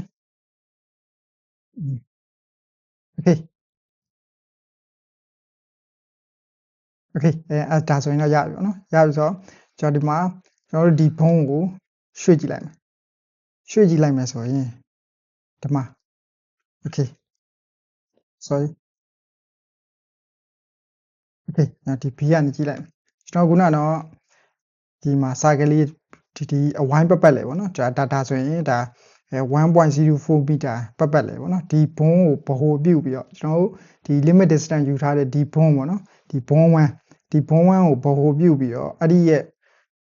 region ပတ်လေ inside အဲ့ဒီအတွင်းနဲ့ပေါ့နော်အဲ့ဒီအတွင်းပတ်လေကို1.04 မီတာပတ်လေကို distance အနေနဲ့ထားပါပေါ့နော်အဲ့တော့ကျွန်တော်တို့ကသူ့ရဲ့ဒီ outside ပေါ့နော်ဒီအပြင်ဘက်ကိုရွှေ့ခြင်းရွှေ့လို့မရဘူးကျွန်တော် limit distance ထားသူ့ရဲ့အတွင်းထဲဆိုရင်တော့ရတယ်ဘယ်လောက်ရွှေ့ဒီမှာ okay ပြီးရင်ကျွန်တော်တို့ဒီအပေါ်ရွှေ့မယ်ဆိုလဲသူကဒီမှာသူကအဓိကအားဖြင့်တော့ဒီစာကဲအနေနဲ့ဒီဘုံဝမ်းကိုဗဟိုပြုတ်ပြီးတော့အဲ့ဒီရဲ့ပတ်လေစာကဲအနေနဲ့ပေါ့နော်ဒီစဝိုင်းတစ်ခုအနေနဲ့သူ့ရဲ့1.04 မီတာပတ်လေကိုဒါ distance limit ထားလိုက်တာပေါ့နော် okay အဲ့တော့ကျွန်တော် G ကိုင်းကြီးရွှေ့လိုက်ဆိုရင်ဒီမှာအဲ့ဒီကိုဗဟိုပြုတ်ပြီးတော့အဲ့ဒီအတွင်းပေါ့နော် inside ထားတာအတွက်အဲ့ဒီအတွင်းကိုပဲ limit distance ဖြစ်နေတာပေါ့နော် okay အဲ့ဆိုရင်ကျွန်တော်ဒီကနေ outside ကိုပြန်ရွေးလိုက် outside ရွေးပြီးတော့ကျွန်တော်တို့ဒီကောင်ကိုအတွင်းထဲကိုပြန်ပြီးတော့ခုနလို inside ကိုပြန်ပြီးတော့ရွှေ့ကြည့်မယ်ဆိုရင်မရတော့ဘူးပေါ့နော်မရဘဲနဲ့တော့ဒီမှာဆိုရင်သူဒီဘက်ကိုကျုံထွက်သွားတယ်ပေါ့နော် okay အဲ့တော့သူ့ရဲ့ outside သူ့ရဲ့ဒီဘုံကိုဗဟိုပြုတ်ပြီးတော့ sorry သူဒီဘုံကိုဗဟိုပြုတ်ပြီးတော့ 1.04 မီတာရဲ့အပြင်ဘက်ပေါ့နော်အပြင်ဘက်ကျတဲ့လောက်သွားပေါ့နော်အဲ့ဒီအကွာအဝေးကိုကျွန်တော်တို့ကဒါ limit လောက်လိုက်တာပေါ့နော်ဒါဆိုရင်အပြင်ဘက်ကိုဘယ်လောက်ရွှေ့လို့ရပါပေါ့နော်အတွင်းထဲဆိုရင်ရွှေ့လို့မရဘူးသူရဲ့အဲ့ဒီအပြင်ဘက်အဲ့ဒီမီတာအပြင်ဘက်ကိုရောက်သွားပါပေါ့နော်ဒါဒီမှာ G ကိုင်းပြီးရွှေ့မယ်ဆိုလေဒီမှာအပြင်ဘက်ကိုသွားနေတာပေါ့နော်ကျွန်တော်အတွင်းထဲကိုရွှေ့လို့မရဘူးအဲ့တော့ outside ကိုထားလိုက်တာပေါ့နော် okay ဒါဆိုရင်နောက်တစ်ခုကျွန်တော်ခုန inside လေးရပြီ inside ဆိုရင်တော့အတွင်းထဲပေါ့နော်ကျွန်တော် outside ဆိုရင်အပြင်ပေါ့နော်ဒါဆို on surface ပေါ့နော်နောက်တစ်ခု on surface ဆိုရင်ဘယ်လိုဖြစ်မလဲ okay အဲ့တော့ G ကိုင်းပြီးတော့ကျွန်တော်ရွှေ့ကြည့်လိုက်မယ် okay ပြီးရင်နောက်ကျွန်တော်တို့ဒီဘေးကိုရွှေ့ကြည့်မယ်အတွင်းထဲကိုရွှေ့ကြည့်လိုက်မယ်ဘယ်လို့မှမရဘူးသူရဲ့ဒီဘေးကိုလည်းမရဘူးအတွင်းကိုလည်းမရဘူးသူရဲ့အဲ့ဒီ on surface သူပတ်လေတုတ်ခိုက်ပဲသူရွှေ့လို့ရတာပေါ့နော်အဲ့ဆိုတော့ကျွန်တော်တို့ဘေးကိုလည်းရွှေ့လို့မရဘူးဘယ်ကိုလည်းမရဘူးညာကိုလည်းမရဘူးပေါ့နော်ဒီအပေါ်ကိုရွှေ့မယ်ဆိုလဲသူ့ရဲ့အဲ့ဒီ1.04 မီတာကျော်တွင်းပဲရမယ်ပေါ့နော် on surface ကြတော့ဒါဆိုရင်တော့ဒီ၃မျိုးရဲ့ကွာခြားပုံဒါသဘောပေါက်လောက်မယ်လို့ဒါထင်တယ်ပေါ့နော် okay ဒါဆိုရင်တော့နောက် target တစ်ခုရွေးမယ်ပေါ့နော် okay အဲ့တော့ inside ကိုပြန်သွားလိုက်မယ်ကျွန်တော်ဒီကောင်ကိုသူ့ရဲ့နေရာအမှန်ပြန်ထားလိုက်မယ်ပေါ့နော် okay inside ကိုပြန်သွားလိုက်မယ်ပြန်သွားပြီးတော့ကျွန်တော်ဒီ target တွေနဲ့ပြန်ပြီးတော့ပြန်ရွေးပြီးတော့လုပ်ကြည့်လိုက်မယ်ပေါ့နော်အဲ့တော့ကျွန်တော်ဒီ target မှာ local ထားလိုက်မယ်ပေါ့နော်ဒါကတော့ကျွန်တော်အသုံးများဆုံးအရာပေါ့နော်အခြားသောအရာတွေလည်းကိုယ်ပိုင်ကိုထပ်ပြီးတော့ဆန်းကြည့်လို့ရတယ်ပေါ့နော်ကျွန်တော်ဒီမှာအသုံးများဆုံး word space တို့ local space တို့ local width ပေးတယ်ပေါ့နော်ဒီလိုဟာရှိမယ်အဲ့ဒီဟာကိုပဲအဓိကထားပြီးတော့ဒါဒီနေ့မှာ share လုပ်ပေးပါမယ်အဲ့တော့ဒီ local space okay owner နေရလေ local space ပေါ့နော် okay ထားကြည့်လိုက်မယ်ဆိုရင်ကျွန်တော်တို့ဒီ inside မှာပဲပေါ့နော်အဲ့တော့ကျွန်တော်ဒီကနေ G နဲ့ရွှေ့ကြည့်လိုက်မယ်ရွှေ့ကြည့်လိုက်မယ်ဆိုရင်ကျွန်တော်တို့ခုနကလိုဒီ word space တောင်းရလို့ဒီကောင်ကိုဗဟိုပြုတ်ပြီးသွားတာမဟုတ်တော့ဘူးပေါ့နော်မဟုတ်တော့ဘဲနဲ့ကျွန်တော်တို့ဘယ်လိုဖြစ်သွားလဲဆိုရင်ကျွန်တော်တို့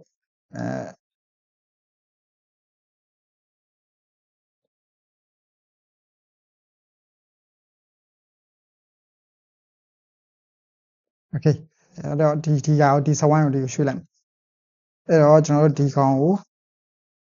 ရွှေ့ကြည့်ရမယ်ဆိုရင်ကျွန်တော်တို့က သူ့ရဲ့ဒီပတ်ပတ်လေပေါ့နော်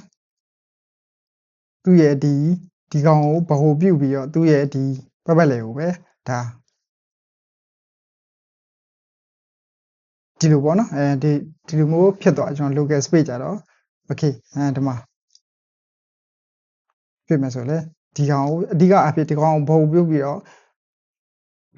ရွေ့သွားတဲ့သဘောပေါ့နော်ခုနဆိုရင်ကျွန်တော်တို့ word space မှာဆိုရင်ဒီကျွန်တော်တို့ကျွန်တော်တို့ limit လောက်ထားတဲ့ဒီဘုံဝမ်းကိုဗဟိုပြုတ်ပြီးတော့ဒါ limit ဟို distance ကွာဝေးရှိတာပေါ့နော် okay ဒီဟာကြတော့အဲ့လိုဖြစ်သွားပြီပေါ့နော် okay ဒါဆိုရင်နောက်တစ်ခုအနေနဲ့ကျွန်တော်တို့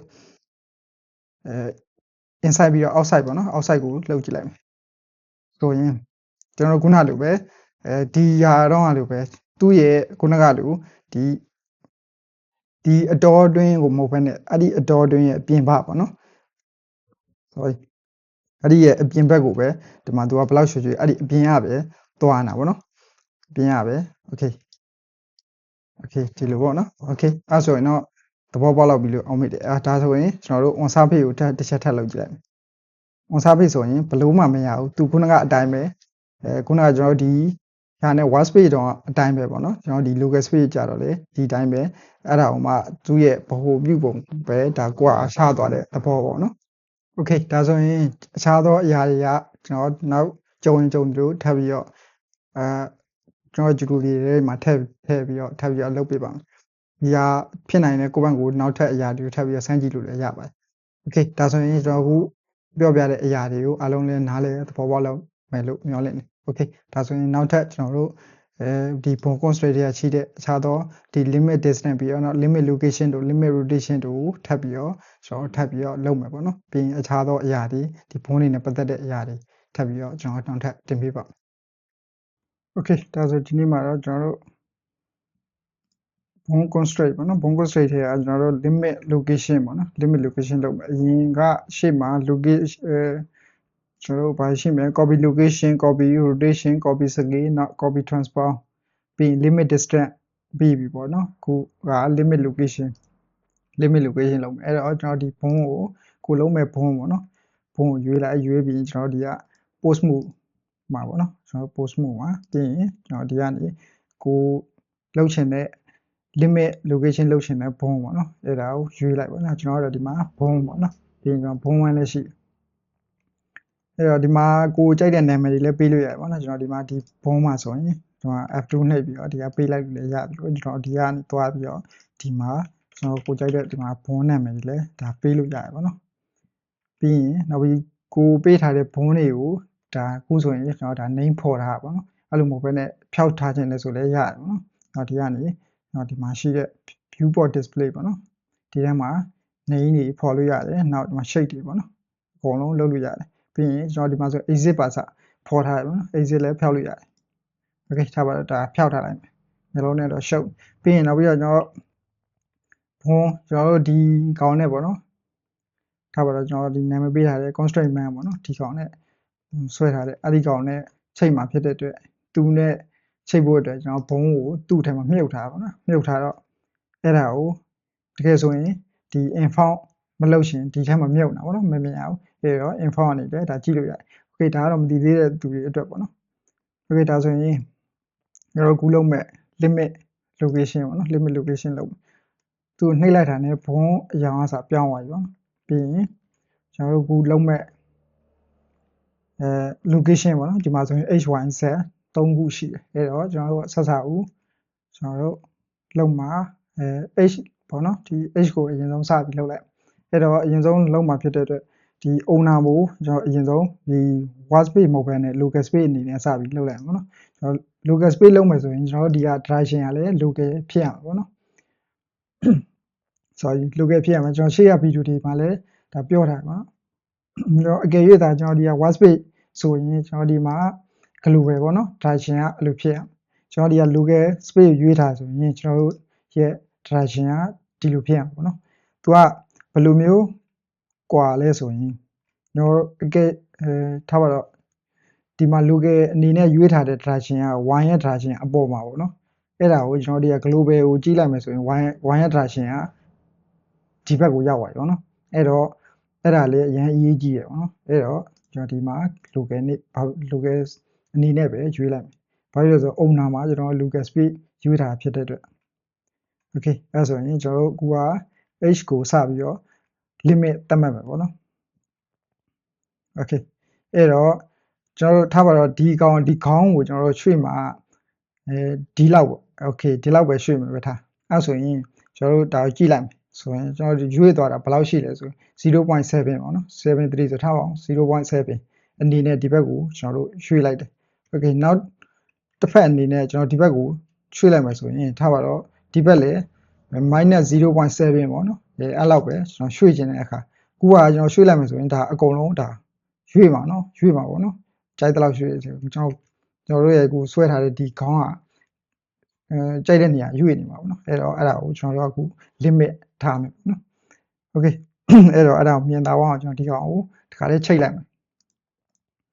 okay ဒီဟာရယ်ဒီဟာရယ်ပေါ့နော်ကျွန်တော်တို့ခုချိတ်မဲ့ဟာအဲ့ဒါကိုမှကျွန်တော်တို့ကခုကဒီမှာ control P အနေနဲ့ကျွန်တော်တို့လုပ်လိုက်မယ်ဆိုရင် automatic weight တို့အခြားသောအရာတွေနဲ့ချိတ်လို့ရတယ်ပေါ့နော်ကျွန်တော်တို့ပေးတတ်မှာဒါပေမဲ့ခုကကျွန်တော်တို့ဘုံအနေနဲ့ချိတ်မှာဆိုတော့သူ့ကို post mode ပြောင်းလိုက်မယ်ပြီးရင်ကျွန်တော်တို့ချိတ်မဲ့ဒီကောင်နဲ့ပေါ့နော် control P ပြီးရင်ဘုံပေါ့ okay အဲ့ဆိုရင်ရပြီပေါ့နော်အဲ့ဆိုရင်ကျွန်တော်သူ့ကိုချွေကြည့်လိုက်မယ် okay အဲ့ဆိုရင်ဒီမှာပါသွားပြီပေါ့နော် okay အဲ့တော့အဲ့ဒါကိုကျွန်တော်တို့ခေါင်းကိုရွှေ့တဲ့အချိန်ညကျွန်တော်တို့ခေါင်းကဒီနေလောက်ပဲထားပါအောင်ဒီနေလောက်ပဲရွှေ့မှာပေါ့နော်အဲ့တော့အဲ့ဒါကိုခုဆိုရင်ဒီလိုမျိုးကြိုက်တဲ့လောက်ရွှေ့လို့ရတယ်ပေါ့နော်အဲ့တော့ limit အနေနဲ့ထားမယ်အဲ့တော့ဒါကို 0. ဘယ်လောက် 0.3 ပေါ့နော် 0. ထားပါအောင် 0.4 အနေနဲ့ထားမယ်ပေါ့နော်နောက်ဒီဘက်ကျတော့ -0.4 အနေနဲ့ထားလိုက်မယ် okay အဲ့တော့ဒီမှာကျွန်တော်တို့h ပေါ့နော် h ကိုကျွန်တော်တို့ maximum တော့ဒါအများဆုံး minimum ကျတော့အနည်းပေါ့နော်အဲ့တော့ maximum မှာကျွန်တော်တို့ h ကိုဘာလို့ဆိုခုန 0.4 ပေါ့နော် 0.4 လောက်ထားမယ် okay ပြီးရင်နောက် minimum ကျတော့အနည်းပေါ့နော်အနည်းဆိုတော့ကျွန်တော် minus ခုနက minus ကျွန်တော်တို့ 0.4 ပေါ့နော် 0.4 အဲ့လောက်ထားမယ် okay အဲ့ဆိုရင်ကျွန်တော်ဒီကရွှေ့ကြည့်လိုက်မယ်ဒီကကျွန်တော် h location ပေါ့နော်ရွှေ့ကြည့်လိုက်မယ်ဆိုရင် okay ဒီမှာကျွန်တော်တို့ခုနသတ်မှတ်ထားတဲ့0.4 ရောက်တာ ਨੇ သူကဆက်ပြီးတော့မသွားတော့ဘူးပေါ့နော် okay ဒါပေမဲ့ကျွန်တော်ဒီဆွဲလိုက်တဲ့အချိန်မှာကျွန်တော်တို့ဟိုပေါ်မှာပေါ်ထားတဲ့ကျွန်တော်ဒီ item ထဲမှာတော့ okay item ထဲမှာတော့ဒီမှာကျွန်တော်တို့ရွှေ့သလောက်ကိုသူ့ရဲ့ distance ကပြနေတာပေါ့နော် okay ဒီဘက်ဆိုလည်း distance ကိုပြဒါပေမဲ့ကျွန်တော်တို့သတ်မှတ်ထားတဲ့ location ရောက်တဲ့အချိန်မှာကျွန်တော်တို့ရဲ့ဘုံကအဲ့ဒီနေရာမှာပဲကျန်ခဲ့တယ်ပေါ့နော် okay ဒါဆိုရင်ကျွန်တော် limit h အနေနဲ့ limit distance ဒါထားလို့ရပါတယ်ပေါ့နော် okay အဲ့ဒါကိုနောက်ဒီမှာပါတဲ့ after effect transform ပေါ့နော် effect transform ပေးကြည့်လိုက်မယ်ဆိုရင်ကျွန်တော်တို့ထားပါတော့ရွှေ့လိုက်ရင်ကျွန်တော်ဘယ်လောက်ရွှေ့ကျွန်တော်တို့ခုနသတ်မှတ်ခဲ့တဲ့ 0.4 မှာတင်သူကရက်သွားတယ်ပေါ့နော်ကျွန်တော်တို့ရဲ့ဒီမှာဆွဲလိုက်တဲ့ direction ကရွေ့နေပြီမဲ့ကျွန်တော်တို့ဟိုပေါ်မှာ item ထဲမှာရှိတဲ့ location က 0.4 မှာတင်သူကရက်သွားတယ်ပေါ့နော်ခုနဆိုရင်အဲ့ဒါဆက်သွားနေပေါ့နော် okay ဒါဆိုရင်တော့မြင်လာလိမ့်မယ်လို့အောက်မိတယ် okay ဒီမှာ okay ရပြီဒါဆိုရင်ဒါကိုပြန်ဖြုတ်ပြီးတော့ပြန်ဆွဲကြည့်လိုက်မယ်ဆိုရင်ဘုံအနေနဲ့ကတော့ရက်ကြံခဲ့တယ်ဒါပေမဲ့ကျွန်တော် distance အနေနဲ့ကတော့သွားနေပေါ့နော် okay ဒါဆိုရင်ရပြီဒါဆိုရင်ကျွန်တော်ကူက local space အနေနဲ့ဒါလောက်တာပေါ့နော်အဲ့တော့ work space အနေနဲ့ဆိုရင်ဘယ်လိုရှိမလဲပေါ့နော်အဲ့တော့ကျွန်တော်တို့ work space ကိုရွှေ့လိုက်မယ် okay work space ကိုကျွန်တော်တို့အဓိကတော့ location ပေါ့နော် work space location ကိုပြောင်းလိုက်တဲ့ဆိုရင်ကျွန်တော်ခုနပြောသလိုသူ့ရဲ့ location ပုံစံဘယ်လိုဖြစ်မလဲဆိုရင်ဒီမှာ global ပေါ့နော်ဒီတိုင်းရှိမှာပေါ့နော်ဒါပေမဲ့အဲ့ဒီမှာတူညီတဲ့ location ပုံစံ h ဖြစ်နေတာပေါ့နော် h ကဘယ်လို location ပဲပြောင်းပြောင်း h က direction ကဒီတိုင်းပဲပေါ့နော်ဒီမှာပြောင်းသွားတာဗာလဲဆိုရင် y နဲ့ကျွန်တော် z နဲ့ပဲ location ကပြောင်းသွားမှာပေါ့နော်အဲ့တော့ကိစ္စမရှိဘူးအဲ့တော့ထားပါတော့ work space ဒီမှာ global ယူလိုက် okay အဲ့ဆိုရင်ကျွန်တော်ထပ်ပြီးရွှေ့ကြည့်လိုက်မှာပေါ့နော်ခုနအတိုင်းပဲရမလားဒါမှမဟုတ်ပြောင်းလဲသွားမလားပေါ့ okay ဒါဆိုရင်ကျွန်တော်ဒီကနေရွှေ့လိုက်မယ်ဆိုရင် okay ဒီမှာသူကဘယ်လောက်မှာရက်သွားလဲဆိုရင်ထားပါတော့ဒီမှာ 0.8 ပေါ့နော်အဲ့တော့ကျွန်တော်တို့ခုနသတ်မှတ်ပေးတာ 0.4 အဲ့တော့ဒီ work space မှာကျတော့သူ့ရဲ့နှစ်ဆပေါ့နော် 0.8 မှာသူကရက်သွားတယ်ပေါ့နော် 0.8 လောက်မှာရက်သွားတယ် okay ဒီဘက်ကိုရွှေ့ကြည့်မယ်ဆိုလဲ workspace ကြတော့ကျွန်တော်တို့သတ်မှတ်ထားတဲ့ distance က2ဆပေါ့နော်အဲ့ဒီမှာသူက limit အနေနဲ့သတ်မှတ်လိုက်တာပေါ့နော် okay ဒါဆိုရင် login နဲ့ workspace ကိုဒါနားလည်လောက်မယ်လို့အောက်မေ့ okay အဲ့ဆိုရင်ကျွန်တော်ဒီ effect transform ကိုထပ်ပြီးတော့ workspace မှာကျွန်တော်ပေးကြည့်လိုက်မယ်အဲ့တော့ထပ်ရွှေ့လိုက်မယ်ဆိုရင်ကျွန်တော်ခုနပြောသလို 0.9 ကဆိုတော့ 0.79 ဆိုတာထားပါတော့သူက2ဆပေါ့နော် 0.8 မှာဒါရက်သွားပါနော် okay အဲ့ဆိုဒီကလည်းအတိုင်းပဲပေါ့နော် okay ဒါဆိုရင်ဒါအားလုံးသဘောပေါက်လိုက်မယ်လို့မျှော်လင့်တယ်အဲ့တော့ကျွန်တော်အခြားသော location တွေလည်းဒီတိုင်းပဲပေါ့နော်ကိုအဲ့လိုမျိုးကြိုက်တဲ့ဟာကိုထပ်လုပ်လို့ရတယ်ပေါ့နော်ပြီးရင်အဓိကတော့ကျွန်တော်ဒီမှာရွေးတဲ့ owner ပုံမူတည်ပြီးတော့သူ့ရဲ့ကျွန်တော်တို့ရွေးချယ် distance ကမျိုးကွာခြားသွားတာပေါ့နော်အဲ့တော့ကျွန်တော်ဒီမှာဆိုရင် workspace ပြီးပြီ local space ပြီးပြီပြီးရင်post space ပေါ့နော် post space ကိုရွှေ့ကြည့်လိုက်မယ်ကျွန်တော်ခုန limit ပေးထားတဲ့ distance ကကျွန်တော်ခုနအတိုင်းပဲပေါ့နော်မပြောင်းပြီးရင်ကျွန်တော်ဒီကတော့ခဏဖြုတ်ကြည့်လိုက်မယ် after effect transform ပေါ့နော် okay အဲ့ဒါဆိုရင်ကျွန်တော် post space မှာပြောင်းကြည့်လိုက်ရွှေ့ကြည့်လိုက်မယ်ဆိုရင်ကျွန်တော်ခုနကဘာနဲ့သွားတူလဲဆို local space နဲ့ပေါ့နော် local space နဲ့သွားတူတယ် okay ဒီမှာ okay ဒါဆိုရင်သူ့ကို effect transform ထပ်ပေးကြည့်လိုက်ဆိုရင်ဒါသူက local space နဲ့ကျွန်တော်တို့သွားတူတယ်ပေါ့နော်သူက okay ပြီးရင်ကျွန်တော်တို့ဘာရှိမလဲ local width ပေးတယ် okay local width ပေးတယ်ပေးကြည့်လိုက်မယ်အဲဆိုရင်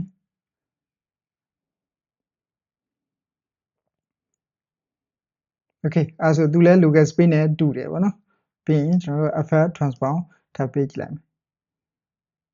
ယ်သူကြတော့ပြောင်းသွားပြီပေါ့နော်ကျွန်တော်တို့ခုနကတော့ဘာနဲ့သွားတူလဲဆိုရင်ခုနကကျွန်တော်တို့ local space ပြီးရင်နောက် workspace ပေါ့နော်local space ကိုမှကျွန်တော်တို့ effect transform ဟိုကပေးထားပေမဲ့တကယ်ဆိုရင်ဒါရက်ကမှာပေါ့နော်မရက်ဖက်နဲ့ကျွန်တော်တို့ခုန local space မှာ effect transform မပေးထားတဲ့ပုံစံနဲ့သူကသွားတူတယ်ပေါ့နော်ကျွန်တော် local space ပေးတဲ့ကြတော့ okay ဒါဆိုရင်ရလိုက်ပါအောင်မေးတယ်အဲ့တော့ owner မှာကျွန်တော်နောက်ထပ်တစ်ခုထပ်ချီသေးတယ်ပေါ့နော် custom space ပေါ့နော်ဒီ custom ကြတော့ကျွန်တော်တို့ထားခြင်းနဲ့ကျွန်တော်တို့ object ပေါ်မူတည်ပြီးတော့သူ့ရဲ့ဒီ distance ကိုထပ်ပြီးတော့ကျွန်တော် limit ထပ်ပြီးတော့ထားလို့ရတယ်ပေါ့နော်အဲ့တော့ထားပါတော့ဒီမှာကိုကဘယ်တာကို target ပေါ့နော်ဘယ်ဟာ target ထားပြီးတော့ဘယ် object ကို target ထားပြီးတော့ကျွန်တော်တို့ limit distance လောက်မှာလို့ပေါ့အဲ့တော့ကျွန်တော်ဒီဟာကိုကျွန်တော်တို့ shape ကလေးတစ်ခုဆွဲလိုက်မယ်အဲ့တော့ object ကိုပြန်သွားပြီးတော့ကျွန်တော်ဒီမှာဒီနားကို shape နဲ့ cursor လေးတစ်ခုခေါ်လိုက် okay ဒီဟာပဲထားလိုက်ပါတော့ကျွန်တော်တို့ဒီဘာကျွန်တော်အဲ့ဒါကိုနာမည်ပေးလိုက်မယ်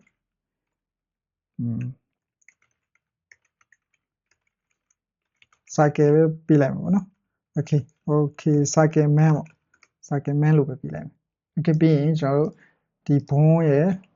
post move ပြန်ပြောင်းလိုက်ပြီးရင်ကျွန်တော်ဒီမှာခုနကတော့ကျွန်တော်တို့ထားခြင်းတဲ့ target ကပေါ့နော်အဲ့တော့ကျွန်တော်ဒီမှာ cycle man ပေါ့နော်ကျွန်တော်ဆွဲလိုက်တဲ့ဒီကောင်လေးကိုကျွန်တော်တို့ target ထားပြီးတော့ limit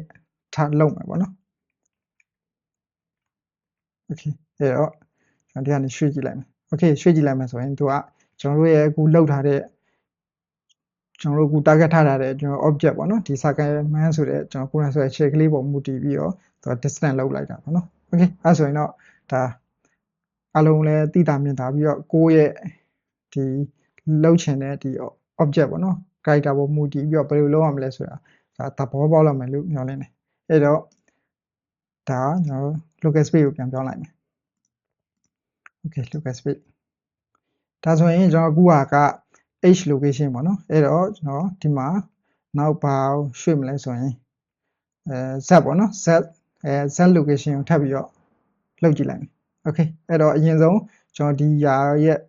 distance အကွာဝေးကိုလိုချင်တဲ့နေရာပေါ့နော်ဘယ်လောက်ရှိလဲဆိုတော့အရင်ကြည့်လိုက်မယ်အဲ့တော့ကျွန်တော်ရွှေ့ကြည့်လိုက်မယ်ရှေ့ကို okay ရှေ့ကိုဒီလောက်ကလေးပဲရွှေ့လိုက်မှာပေါ့နော်ဒီလောက်ကလေးဆိုရင်ကျွန်တော်တို့ရဲ့ distance ကဘယ်လောက်ရှိမလဲဆိုတော့ဒီမှာပေါ်နေပြီပေါ့နော်အဲ့တော့ဒီမှာ 0.3 ပေါ့နော် okay 0.3 အဲ့ဆိုရင်နောက်ဖက်ကိုဘယ်လောက်လောက်ရွှေ့မလဲဆိုရင် -0.3 ပေါ့နော် okay အဲ့ဆိုရင်ရပြီ okay အဲ့တော့ကျွန်တော်တို့ဒီမှာကျွန်တော်တို့စကူက z location ပေါ့နော်အဲ့တော့ z ကိုရွှေ့လိုက်မယ်ဒီ minimum ကြတော့ -0.3 okay ဒီအောင်ကြတော့ 0.3 ပေါ့နော် okay ပေးလိုက်ပြီ ပေးလိုက်ပြီဆိုရင်ကျွန်တော်ဒီကရွှေ့ကြည့်လိုက်မယ် okay ဒီမှာရက်သွားပြီနော်ပြီးရင်ကျွန်တော် FF transform အစားပေးထားတဲ့အတွက်ကျွန်တော်ဒီကရွှေ့လိုက်တာ ਨੇ ဒီမှာဘယ်လောက်ရွှေ့ဒီမှာ 0.3 မှာပဲရက်သွားတယ်ပေါ့နော် okay okay ဒါဆိုရင်ဒါလည်းဒီမှာရက်သွားပြီပြီးရင်ကျွန်တော်တို့ sorry ပြီးရင်ကျွန်တော်ဒီမှာလည်း h location ကိုကြည့်မယ်ဆိုရင်ကျွန်တော် limit ထားတာပေါ့နော် okay okay ဒါဆိုရင်ကျွန်တော်တို့နှစ်ခုရပြီပေါ့နော် local space အနေထားမှာအဲ့တော့နောက်ထပ်ကျွန်တော်တို့ y ပေါ့နော် y ကိုထပ်ပြီးတော့လုပ်ကြည့်လိုက် y ကိုအပေါ်ကိုရွှေ့ကြည့်လိုက်မယ်ဆိုရင်ကျွန်တော်တို့ဘယ်လောက်ရွှေ့မလဲ 0.2 ပေါ့နော် 0.2 လောက်ပဲထားလိုက်မယ်ဒီမှာကျွန်တော်ရွှေ့ကြည့်လိုက်မယ်ဆိုရင်ခုနကဒီနေဆိုရင် 0.2 ပေါ့နော် 0.2 ရှိမယ်အောက်ဆိုရင်ဒါ minus 0.2 ပေါ့နော်အဲ့လောက်ထားလိုက်မယ် okay အဲ့တော့ minimum မှာကျွန်တော်တို့ minus 0.2 ပေါ့နော် maximum ကြတော့ 0.2 ပေါ့ okay အဲ့ဆိုရင်ကျွန်တော်ဒီမှာရွှေ့ကြည့်လိုက်မယ်ဆိုရင် okay အဲ့ဆိုရင်ကျွန်တော်ဒီမှာ okay location အဖြစ်ကျွန်တော်တို့ဒီမှာ limit ထားလို့ရပါတယ်ပေါ့နော် okay okay အဲ့ဆိုရင်အားလုံးစင်ပြေကြလိမ့်မယ်လို့အောင်မိတယ်အဲ့တော့ဒီ limit location ကိုအားလုံးသဘောပေါက်နားလည်ပြီးလို့တော့အောင်မိတယ် okay အဲ့ဆိုရင်နောက်ထပ်ဗီဒီယိုတွေမှာကျွန်တော်တို့limit rotation တို့ limit scale တို့ပြီးရင် maintain volume transformation ဒီကောင်တွေပေါ့နော် transform ဒီကောင်တွေဆက်လုပ်မယ်ပြီးရင်နောက်ထပ်ကြုံတို့ကျွန်တော်ဒီမှာ tracking ဘိုင်းတွေပါအစပေါ့နော်နောက်ထပ်ဗီဒီယိုတွေမှာကျွန်တော်ထပ်ပြီးတော့တင်ပြပါ okay ဒါဆိုဒီနေ့မှာကျွန်တော်တို့ limit rotation လုပ်မယ်ယင်းနေ့က limit location ပြီးသွားပြီဆိုတော့ကျွန်တော်ဒီနေ့မှာ limit rotation လုပ်မယ်ပေါ့နော်အဲ့တော့ကျွန်တော်ဘုံကိုအသေးထပ်ပြီးတော့မယူတော့ဘဲနဲ့အရင်နေ့ကအတိုင်းပဲကျွန်တော်ယူထားတဲ့အတိုင်းဘုံဝမ်းရပေါ့နော်အဲ့ဒီမှာကျွန်တော်ထပ်ပြီးတော့နာမည်တွေလည်းပေးလို့ရတယ်ပေါ့နော်ကိုကြိုက်တဲ့နာမည်ကျွန်တော်တို့ဒီမှာနှစ်မျိုးတည်းဆိုတော့မပေးတော့ဘူးနော်ဘုံရသူ့ကို copy ယူလိုက်တဲ့ဘုံဝမ်းရပေါ့အဲ့တော့ကျွန်တော်တို့ post move ပြောင်းလိုက်ပြီးကျွန်တော်တို့လုပ်ချင်တဲ့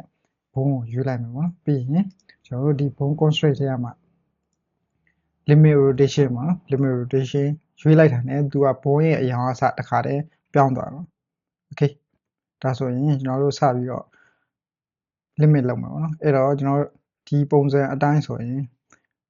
ကျွန်တော်အရင်ဆုံးဒီမှာ owner မှာ local space ရွေးလိုက်မှာပေါ့နော် local space ရွေးလိုက်ပြီဆိုရင်ကျွန်တော်ဒီ direction မှာလည်း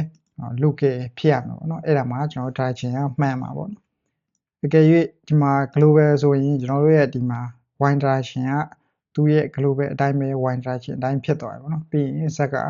z အတိုင်းပဲအပေါ်ပေါ့နော်သူ့ရဲ့ direction အမှန်ဒါမှကျွန်တော်တို့ဒီမှာ owner မှာရွေးထားတာ local space ဖြစ်နေတဲ့အတွက်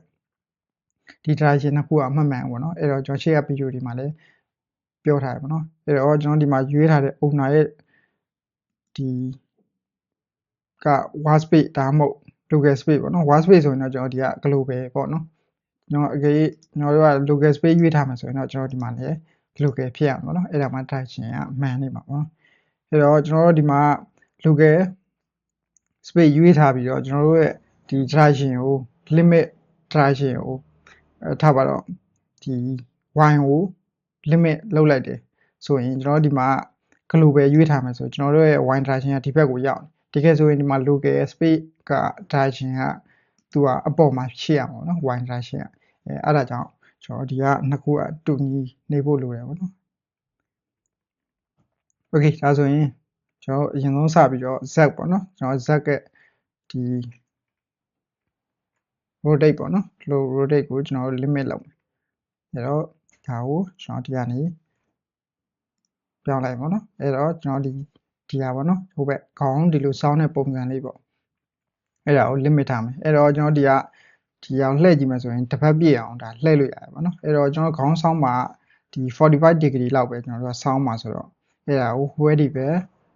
limit သတ်မှတ်မယ်ပေါ့နော်အဲ့တော့ကျွန်တော်တို့အခုစောင်းမဲ့ direction ကိုလည်းဘယ်လောက်ထိထားပါကျွန်တော်တို့အခုပြင်းပြအနေနဲ့သတ်မှတ်လိုက်တာပေါ့နော်45 degree ဒါမှမဟုတ်25 is 15ပေါ့နော်ဒီလိုမျိုးသတ်မှတ်လို့ရတယ်ဒါပေမဲ့ကိုကြိုက်တဲ့အနေထားလေးထားပါတော့ကိုကဒီလောက်ကလေးပဲထားခြင်းနေဆိုရင်ကို degree ကဘယ်လောက်မှမရှိဘူးပေါ့ဘယ်လောက်မှမသိဘူးပေါ့နော်အဲ့ဒါကိုသိခြင်းနေဆိုရင်ကျွန်တော်တို့ဒီဘေးမှာရှိတဲ့ကျွန်တော်ဒီ item ထဲမှာရှိတဲ့ကျွန်တော်ဒီမှာကြည့်လို့ရတယ်ပေါ့နော်ခုနေရတော့ကျွန်တော်တို့ရွေးထားတဲ့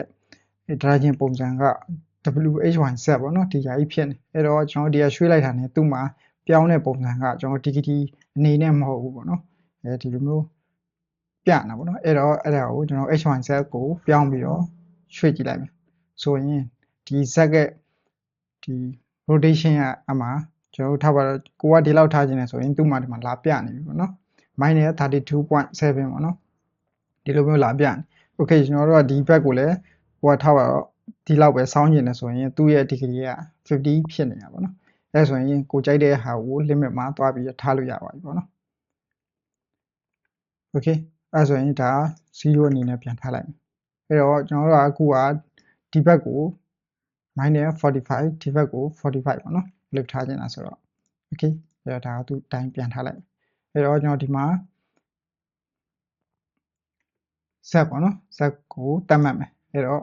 maximum ကြတော့အများဆုံးပေါ့နော်45 minimum အနည်းဆုံး -45 okay အဲ့ဆိုရင်ကျွန်တော်ဒီကနေ rotate လုပ်ကြည့်မယ်ဆိုရင် okay 45 degree ကျွန်တော်သတ်မှတ်ထားတဲ့45 degree ရောက်တာနဲ့ limit အနေနဲ့သူရက်သွားပြီဆက်ပြီးတော့ကျွန်တော်တို့ rotate လုပ်လို့မရတော့ဘူးပေါ့နော်ဒါပေမဲ့ကျွန်တော်ဒီကနေမောက်ကနေတော့ဒါဆွဲလို့ရတယ်ပေါ့နော်ကြိုက်တဲ့လောက်ဆွဲလို့ရတယ်ဒါပေမဲ့သွားနေတာပေါ့နော်ဒါပေမဲ့ကျွန်တော်သတ်မှတ်ထားတဲ့ limit ကိုရောက်တဲ့အခါကျတော့ rotate ကရက်နေပေါ့နော် okay ပြီးရင်ကျွန်တော်ဒီမှာရွှေ့လိုက်ပြီမယ်ကျွန်တော်ဒီမှာလာပြနေတဲ့ပုံစံကကျွန်တော်ဒီ item ထဲမှာလာပြနေတဲ့ဒီမှာပုံစံကဒီမှာဒီလိုကြီးဖြစ်နေပေါ့နော်တကယ်ဆိုရင်ကျွန်တော်တို့ rotate လုပ်တဲ့ rotate ရဲ့ degree အတိုင်းကိုပြမှာပေါ့နော်အဲ့တော့အဲ့ဒါကိုကျွန်တော်ဒီကနေ h1 set အနေနဲ့ကြည့်ကြည့်မယ်ဆိုရင်တော့ကျွန်တော်ဒီမှာ okay ကျွန်တော်ရွှေ့လိုက်တဲ့အတိုင်း degree အတိုင်းကိုသူကလိုက်ပြီးပြနေတာပေါ့နော် okay ဒါပေမဲ့ကျွန်တော်ရွှေ့လိုက်တာ45ပေါ့နော် okay 45ကိုရောက်တဲ့အခါမှာသူကဒီမှာရက်သွားပြီမဲ့ကျွန်တော်တို့ဒီကဆွဲတဲ့အခါဟိုမှာ degree ကလိုက်ပြီးသွားနေတာပေါ့နော်ဟိုမှာ minus ဟိုမှာ80 90ဒီတောက်လျှောက်သွားနေတာပေါ့နော်ဒီဘက်ဆိုလည်းအတိုင်းပဲအဲ့တော့အဲ့ဒါကိုကျွန်တော်တို့ဟိုရှေ့က limit location မှာလည်းကျွန်တော်ပါတယ်ပေါ့နော်အဲ့ဒါ effect transform ပေးလိုက်မယ်ဆိုရင်ကျွန်တော်ဒီကရွှေ့လိုက်ရှင် okay ကျွန်တော်ဒီကဘယ်လောက်ဆွဲကျွန်တော်ဒီ degree မှာလည်း -45 ပြည့်တာနဲ့ရက်သွားသလိုကျွန်တော်တို့ဒီ limit ထားတာလေကျွန်တော်တို့ဘုံကလည်း45မှာပဲရက်နေတာပေါ့နော်ဒီဘက်ဆိုလည်းအတိုင်းပဲ okay ဒီဘက်ဆိုလည်းဒီတိုင်းပဲပေါ့နော် okay အဲဆိုရင်တော့ကျွန်တော်ဒီမှာပါတဲ့ effect transform ပေါ့နော် effect transform ရဲ့အလုပ်ပုံလည်းသဘောပေါက်လောက်မယ်လို့ပြောလိုက်နေအဲ့တော့ okay ဒါဆိုရင်ရပြီပေါ့နော် okay ဒါကတော့ local မှာပေါ့နော်ကျွန်တော် local space ပြီးရင်နောက်တစ်ခုပေါ့နော်နောက်ကျွန်တော်ဒီ local space အနေထားမှာပဲပြီးတော့လေ order ကလည်းဒါ default ပေါ့နော် default အနေထားမှာပဲကျွန်တော်တို့ဒါလောက်နေတာပေါ့နော်အဲ့တော့ထားပါတော့နောက်တစ်ခုကျွန်တော်တို့ဘာရှိမလဲ h ပေါ့နော် h ကိုလည်းဒီတိုင်းပဲကျွန်တော်ထားလိုက်45ဒါ -45ပေါ့နော် okay အဲ့ဆိုရင်ကျွန်တော်ရွှေ့ကြည့်မယ်ဆိုရင် okay ဒီမှာ ဟိုဘက်ဒီပဲ45 degree ရောက်တာနဲ့သူရဲ့ limit ကရက်သွားပါပြီးတော့လေကျွန်တော်ဒီမှာကြည့်လိုက်မယ်ဆိုလဲ effect transform ပေးထားတဲ့အတွက်ဒီမှာဆက်ပြီးတော့မသွားတော့ဘဲနဲ့အဲ့လိုရက်နေတာပေါ့နော် okay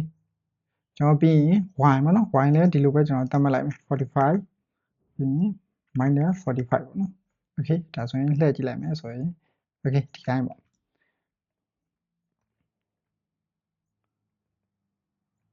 okay ဒါဆိုရပြီဒါဆိုရင်ကျွန်တော်ဒီပို့ပြီးမြင်လာပါအောင်ကျွန်တော်တို့ဟိုလုံးမဲ့ဒီ account လေးပေါ့နော်ကျွန်တော်တို့ဒီမှာ constraint band လို့ပေးထားတယ်သူနဲ့တခါတည်းချိန်ပြီးတော့ကြည့်လိုက်မယ်အဲ့တော့ကျွန်တော်လုံးမဲ့ဒီခေါင်းနဲ့ဒီကျွန်တော်တို့ချိန်မဲ့ဘုံပေါ့နော်အဲ့ဒါကို shift ဖြစ်ပြီးတော့နှစ်ခုကိုပေါင်းလိုက်ပြီးတော့မှကျွန်တော်တို့သူ့ကို post move ပြောင်းပြီးတော့ကျွန်တော်လုံးမဲ့ဒီဘုံနဲ့ control V ပေါ့နော်ပြီးရင်ဘုံအနေနဲ့ချိန်မှာဆိုတော့ဘုံပေါ့ okay ဒါဆိုရင်ရပြီပြီးရင်okay ပြီးရင်သူလုတ်ကြည့်လိုက်ဒါဆိုရင်တော့ဒီမှာရသွားပြီပေါ့နော်ဒါတော့မှကျွန်တော်တို့ဒီမှာခေါင်းရွှေ့တာ45 degree ကိုအရင်များတယ်ပေါ့နော်ဒီမှာဆိုရင် okay အဲ့ဒါကိုကျွန်တော်ဒီမှာဆိုရင်ဘယ်လောက်ထားလို့ရမလဲ30လောက်ဆိုရင်တော့မှရတယ်ပေါ့နော်ကျွန်တော်ဟိုဘက်ဒီပဲ30လောက်ထားလို့ရ okay အဲ့တော့ပြန်ပြီးတော့ပြောင်းကြည့်လိုက်မယ်ဇက်ကိုဒီက30ဒီက -30 ပေါ့နော် okay အဲ့ဆိုရင်ဒါဆိုရင်ဒီမှာဒီအနေထားရောက်တာ ਨੇ ဒီရပြီးရင်ကျွန်တော်တို့ရှေ့ကိုငှားကြည့်လိုက်မယ် okay ရပြီပြီးရင်ဒီဘက်ဒီလိုလှည့်လို့ရမှာပေါ့နော် 45 degree okay ဒါဆိုရင်တော့ရတယ်ပေါ့နော်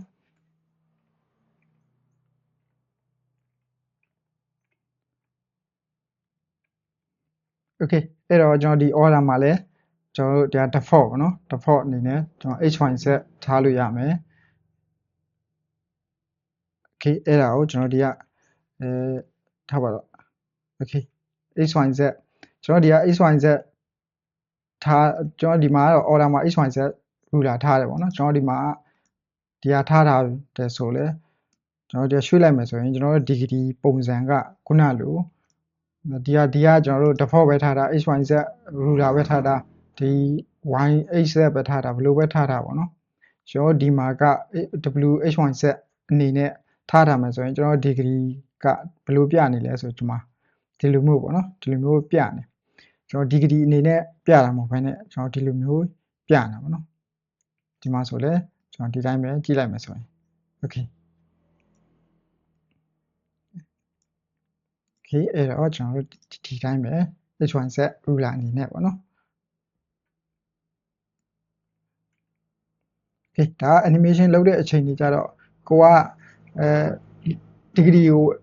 အတိအကျနဲ့ပေါ့နော်ဒီလိုမျိုးသတ်မှတ်ခြင်းတဲ့အခါမျိုးတွေဆိုရင်တော့ဒီလိုမျိုး h1z နဲ့ဒီလိုလောက်ကြတယ်ပေါ့နော်ထားပါတော့ဒီမှာဆိုရင်ကိုကထားပါတော့ဒီမှာ h ကိုက25ပေါ့နော်ထားပါတော့25လောက်ထားခြင်းလို့ဆိုပြီးတော့သွားပြီးတော့25လောက်လိုက်လို့ချင်းဒီမှာဒီလိုလေးဖြစ်ကုန်မှာပေါ့နော်ဒီမှာကြည့်ဒီမှာဆိုရင်ဒီမှာကျွန်တော်ထားခြင်းနဲ့အတိုင်းတွေ45တွေပါကြီးသွားလောက်လို့မရဘူးပေါ့နော်ဒီမှာအဲ့တော့ h1z အနေနဲ့ပဲပေါ့နော် okay ဒါဆိုရင်ဒီဟာရဲ့အလုပ်လုပ်ပုံကိုဒါသဘောပေါက်လောက်ပြီလို့အောင်မိတ်အဲ့တော့ကျွန်တော်က local space ပေါ့နော် local space မှာအဲ့ဒါကိုကျွန်တော်တို့ကနောက်ထပ် workspace ပေါ့နော် workspace အနေနဲ့လောက်ကြည့်လိုက်မယ် workspace အနေနဲ့ဆိုရင်ဘယ်လိုဖြစ်မလဲနော်အဲ့တော့ကျွန်တော်ဒီမှာရှိရဒီဟာတွေကိုပြန်ပြီးတော့ဒါပြန်ပြင်လိုက်မှာပေါ့နော် okay 0ပြန်ထားလိုက်0ထားလိုက်မယ်ဒီကလည်း0ပေါ့နော်ပြီးရင် okay ဒါဆိုရင်ကျွန်တော်စပြီးတော့ကိုက local space အနေထားမှာပေါ့နော်ကျွန်တော်တို့ owner okay ဒါဆိုရင် workspace ကိုပြောင်းလိုက်ပြီးရင်ဒီမှာလည်း workspace ပေါ့နော် okay ဒါဆိုရင် direction ကအစပြောင်းသွားပြီပေါ့နော်ကျွန်တော်တို့ y နဲ့ z နဲ့ direction က okay အဲ့တော့စပြီးတော့ကျွန်တော်တို့ဒီ h ပေါ့နော်ကျွန်တော် h က direction ကိုပြောင်းကြည့်လိုက်အဲ့တော့ဒီကကျွန်တော်တို့ဘာ limit မှာမပေးရသေးခင်သူကကျွန်တော်တို့ workspace မှာကြာနှိပ်လိုက်တာနဲ့သူ့ရဲ့ပုံစံကကျွန်တော်ဒီတိုင်းဖြစ်သွားပြီပေါ့နော်ဒီ workspace မှာကြာတော့ okay ဒါဆိုရင်ကျွန်တော်ဒီမှာကျတော့ minus 90ဒီကောင်90ပေါ့နော် okay ပေးလိုက်မယ်ပေးလိုက်ပြီးတော့ကျွန်တော်လက်ကြည့်လိုက်မယ်ဆိုရင် okay သူ့ကြတော့ကျွန်တော်ဒီမှာဒီတစ်ဖက်ပဲရတယ်ပေါ့နော်သူတစ်ဖက်ပဲရတယ်ဒီဘက်ကလုံးဝမရဘူးပေါ့နော်အဲ့ဒါကိုlocal space ကိုပြောင်းကြည့်မယ်ဆိုရင် local space မှာကျတော့ဟိုဘက်90ဒီဘက်90ပေါ့နော် okay ဒီလိုရပြီးတော့ကျွန်တော်တို့ဒီ workspace မှာကျတော့ဒီကသူ့ရဲ့တစ်ဖက်ထဲကိုပဲဒီမှာ180လုံးတစ်ခါလေဒီလိုမျိုးဖြစ်သွားတာပေါ့နော်ကျွန်တော် workspace မှာကျတော့ okay local space ကျတော့ okay ဒီလိုပေါ့နော်အခြားအရာတွေကျတော့သူကဒီတိုင်းပဲပေါ့နော်ကျွန်တော်ထားပါတော့ဒီမှာဆိုရင်90ပဲထားလိုက်ပါနော်ကျွန်တော်90 degree ဒီမှာ minus 90ဒီသူ့ကိုလည်းကျွန်တော်တို့90 degree သူ့ကိုလည်းကျွန်တော်တို့ minus 90 degree ပေါ့နော် okay ဒါဆိုရင်ဆွမ်းကြည့်မယ်ဆိုရင် okay ဒီလိုပေါ့နော်ပြီးရင်ကျွန်တော်တို့တရားဆိုလည်းအတိုင်းပဲပေါ့နော်okay ဒါဆိုရင်တော့နားလဲသဘောပေါက်လာပြီလို့အောင်မိတယ်ဒီ local space နဲ့ workspace ပေါ့နော် okay အဲ့ဒါဆိုရင်ကျွန်တော်နောက်ထပ်ဒီမှာရှိတဲ့ post space ပေါ့နော် post space ကိုကျွန်တော်တစ်ချက်လောက်ကြည့်လိုက်မယ်အဲ့တော့ဆက်စဦးကျွန်တော်တို့ h ကိုပဲလောက်ကြည့်လိုက်မယ်ဆိုရင်သူလည်း workspace ပုံစံမျိုးပဲပေါ့နော်ကျွန်တော်ဒီမှာအခြားအရာတွေတော့ဒီတိုင်းပဲပေါ့နော်ဒါဆိုရင်ဒီကောင်လဲ workspace နဲ့တွားပြီးတော့ဆင်တယ်ပေါ့နော် okay ဒါဆိုရင် local weight ပေးတယ်ပေါ့ local weight ပေးတယ်ဆိုရင်သူက local နဲ့ကျွန်တော် local space နဲ့တူတယ်ပေါ့နော်ဒါဆိုရင် okay ပြီးရင်ဒါ local space ပေါ့နော်အခြားဒီမှာcustom space တို့ပါလို့ရှိတယ်ပေါ့နော်ဒါလည်းစမ်းကြည့်လို့ရတယ် ဒါတော့ custom space ဆိုရင်တော့အခြားကိုလှုပ်ချင်တဲ့ဒီ object တစ်ခုခုပေါ့နော်အဲ့ဒီဟာကိုကျွန်တော် limit ထားပြီးတော့ဒါကတော့ custom space လောက်ထားပေါ့နော် okay ဒါလည်းရှေ့ကကျွန်တော်ရှေ့ video မှာလည်းရှိတယ်ပေါ့နော်အဲ့ဒီမှာအဲ့လိုလောက်ထားပုံစံလေးရှိတယ်ပေါ့နော်အဲ့ဒီကတော့ကြည့်လိုက်တယ်အဆင်ပြေတယ်ပေါ့နော်အဲ့ဒီဒါကတော့အတူတူပဲပေါ့နော်ဒီမှာတော့အဓိကဒီဟာလေးပဲပေါ့နော်ကျွန်တော်ဒီ limit ထားတဲ့အရာလေးပဲအဓိကပေါ့နော်ဒီဘယ်လောက်ဆောင်းမယ်ပေါ့နော်ဒါလေးပဲဆိုတော့ okay အဲ့တော့အားလုံးကြားကြမယ်လို့မျှော်လင့်တယ် okay ဒါဆိုရင်ကျွန်တော်ဒီဟာဥပမာကြည့်ချင်းအားဖြင့်ဒီဟာကိုနားလဲသဘောပေါက်လောက်မယ်လို့အောက်မေ့ okay အဲ့တော့ကျွန်မဆိုရင်ကျွန်တော်ဒါဆိုရင်ကိုယ့်ရဲ့လှုပ်ရှင်တယ်ပေါ့နော်ကိုယ့်ရဲ့လှုပ်ရှင်တဲ့နောက်ဆိုဒီမှာဒီကောင်းလေးပေါ့နော်ဒီကောင်းလေးပုံမူတည်ပြီးတော့ကိုယ့်ရဲ့ဆောင်းကျင်တဲ့ဒီ rotation ကိုမူတည်ပြီးတော့ limit ဘယ်လိုထားမလဲဆိုတာကိုဒါဒီနေ့ဗီဒီယိုကြည့်ချင်းအားဖြင့်အားလုံးလည်းနားလဲသဘောပေါက်လောက်ပြီလို့အောက်မေ့တယ် okay ဒါဆိုရင်နောက်ထပ်ဗီဒီယိုတွေမှာကျွန်တော်နောက်ထပ်ရှိတဲ့ဒီထက်က phone constraint တွေကရှိတဲ့အရာတွေကိုကျွန်တော်တက်နိုင်လောက်အားလုံးကိုထပ်ပြီးတော့တင်ပေးပါ okay ဒါဆိုကျွန်တော်ဒီနေ့မှာတော့ limit scale ပေါ့နော်အရင်နေ့က limit location တို့ transformation rotation တို့ပြီးသွားဆိုတော့ဒီနေ့ limit scale လောက်ပါနော်အဲ့တော့အရင်ဆုံးဒီဟာကိုpost move ပြောင်းလိုက်ပါနော်ကျွန်တော်တို့ပြီးရင်ဒီကျွန်တော်လုံးမဲ့ဒီ bond နဲ့ပြီးရင်ကျွန်တော်တို့ဒီကောင်နဲ့ကိုတခါတည်းဒီမှာတန်းပြီးတော့ချိတ်လိုက်ပါအရင်ဆုံးပြီးတော့မှ control P အနေနဲ့ okay ခဏလေးကျွန်တော် shortcut ပေါ်လိုက် okay ဒီဘေးမှာစိမ့်စိမ့်လေး shortcut ပေါ်ထားရပါတော့တချို့မသိတဲ့သူတွေအတွက် like ကြည့်လို့ရအောင် okay ဒါဆိုရင်နော်ဒီကောင်နဲ့ဒီခေါင်းနဲ့ပေါ့နော်ခေါင်းနဲ့ကျွန်တော်ဒီ bond နဲ့ပေါ့အဲ့တော့ shift ပြီးတော့လုပ်လိုက်မယ်ပြီးရင်ကျွန်တော်တို့ bond အနေနဲ့ချိန်မှာဆိုတော့ post move ပြောင်းလိုက်ပြီးတော့မှကျွန်တော်တို့ချိန်ချင်တဲ့ bond နဲ့ကို control P bond ပေါ့နော် okay ဒါဆိုရင်ရပြီအဲ့ဆိုရင်ကျွန်တော်ဒီကောင်ကချိန်လို့ရပါပြီဆိုတော့ဒီကနေသူ့ကိုကျွန်တော်ဒီမှာလုပ်ကြည့်လို့ရပြီပေါ့နော် okay ဒါဆိုရင်တော့ပို့ပြီးတော့တိတာဝါပြီပေါ့နော်တိတာမြင်တာဝါ okay ဒါဆိုပြီးရင်ကျွန်တော်ဒီ bond constraint ထဲမှာကိုကျွန်တော်လုပ်ရှင်တဲ့ limit scale ပေါ့နော်အရင်နေ့ကဒီဟာတွေပြီးသွားပြီပေါ့နော်ပြီးသွားပြီဆိုတော့တချို့မသိတဲ့သူတွေလည်းသွားကြည့်လို့ရတယ်ပေါ့နော်ကိုကတော့ limit scale ဘယ်လိုလုပ်မလဲ okay အဲ့တော့ကျွန်တော်တို့အရင်ဆုံးဒီမှာ owner မှာကျွန်တော်တို့ share ဗီဒီယိုတွေမှာလည်းပါတယ်ပေါ့နော် owner မှာကျွန်တော်တို့ local တို့ workspace တို့post space တို့ဒီလိုမျိုးရွေးလို့ရအရင်ဆုံးကျွန်တော်တို့ local space အနေနဲ့ရွေးလိုက်မှာပေါ့နော် local space ဆိုရင်တော့ကျွန်တော်တို့ direction ကဒီမှာ local ပဲပေါ့နော်အကယ်၍ဒါ workspace ဆိုရင်တော့ကျွန်တော်ဒီမှာလည်း global ပဲပေါ့နော် okay ဒါလည်း share ဗီဒီယိုမှာကျွန်တော်ခဏပြောတယ် okay အဲ့ဆိုရင်ကျွန်တော်ဒီမှာ scale စပြီးလုပ်မှာနော်အဲ့တော့ကျွန်တော်ဒီမှာ maximum မှာအကုန်လုံးပေးလိုက်မှာနော်ကျွန်တော်ဒီမှာ scale ကိုအညီပေါ့နော်1ပေးလိုက်မယ် okay scale ကို1အညီပေးလိုက်မယ်အဲ့ဆိုရင်ကျွန်တော်ဒီကနေ scale ကျွန်တော်လုပ်ကြည့်လိုက်မယ်ဆိုရင် okay ဒီမှာသူကကျွန်တော်ကြိုက်တဲ့လောက်သေးလို့ရတယ်ဒါပေမဲ့ scale ကျွန်တော်တို့အနေနဲ့ဒီ1အတိရောက်တဲ့အချိန်မှာလုံးဝ limit ဖြစ်သွားတယ်အဲ့လိုမှဒီမှာဖြုတ်ပြီးတော့ကျွန်တော်ဒီက scale လုပ်ကြည့်မှာဆိုရင် scale ရဒီမှာကြိုက်တဲ့လောက်ကျွန်တော်တို့ခေါင်းကဘယ်လောက်ကြီးဘယ်လောက်သေးသေးရတယ်ပေါ့နော်ဒီမှာကျွန်တော်တို့အဲ့လိုလောက်ထားတဲ့ပေးထားလိုက်တယ်ဆိုရင်ကျွန်တော်တို့ scale ကဒီမှာ1အတိပြည့်တာနဲ့ရက်သွားပြီပေါ့နော်အဲ့တော့အဲ့ဒါကိုကျွန်တော်ကြည့်ချင်ကျွန်တော်ဒီကဘေးကနေ n ကိုနှိပ်ပြီးတော့ဒီ item ထဲမှာပေါ့နော် item ထဲမှာကျွန်တော်တို့ဒီ scale မှာကြည့်လို့ရတယ်အဲ့တော့ဒီကနေ s နှိပ်ပြီးတော့ကျွန်တော်ဒီမှာ scale လုပ်ကြည့်မယ်ဆိုရင်ကျွန်တော်ဒီမှာscale ရဒီမှာသွားနေပါတော့ဒါပေမဲ့ဒီမှာကျွန်တော်ရှေ့က limit rotation တို့ limit location တို့မှာလို့ပဲကျွန်တော်ဒီမှာကျွန်တော်မောက်ကဆွဲရင်ဆွဲသလောက်ပေါ့နော်ဆွဲသလောက်ကိုသူကဒီမှာ scale ရသွားနေဒါပေမဲ့ကျွန်တော် limit ထားတာတဲ့1ပြောက်တဲ့အချိန်မှာတော့ရက်သွားပြီမဲ့ကျွန်တော်တို့မောက်ဆွဲရင်ဆွဲသလောက်တော့ scale ရသွားနေတာပေါ့နော်အဲ့တော့အဲ့ဒါကိုကျွန်တော်ဒီမှာလဲအတိအကျမြင်နေတယ်ဆိုရင်တော့ဒီက effect transform ပေးလိုက်ရင်ရပြီပေါ့နော်အဲ့တော့ကျွန်တော်ဒီမှာဘယ်လောက်ဆွဲ1ပြည့်တာနဲ့သူကဒီမှာကျွန်တော်ဒီမှာရက်နေတာပေါ့နော်အဲ့တော့ဒီမှာဆိုလဲကြည့်လို့ရတယ် okay ဒါဆို minimum ကိုကျွန်တော်ထပ်ပြီးတော့ပေးကြည့်လိုက်မယ်ပေါ့နော်အဲ့တော့ minimum မှာကြတော့ order fit ပြီးတော့ဒီဟာအကုန်လုံးယူလို့ရပါတော့ဒီဟာအကုန်လုံးအဲ့တော့ဒီမှာကြတော့ -1 ပေါ့နော် -1 ပေးကြည့်လိုက်မယ် okay အဲ့ဆိုရင်ကျွန်တော် scale လောက်ကြည့်လိုက်မယ် ဆိုရင်ဒီဘက်အောက်ကိုလည်း1ဒီဘက်အောက်ကိုလည်း1 okay အဲ့တော့ဒီကောင်ပြန်ဖြုတ်ပြီးတော့ကျွန်တော်တို့ပြန်လုပ်ကြည့်လိုက်မယ်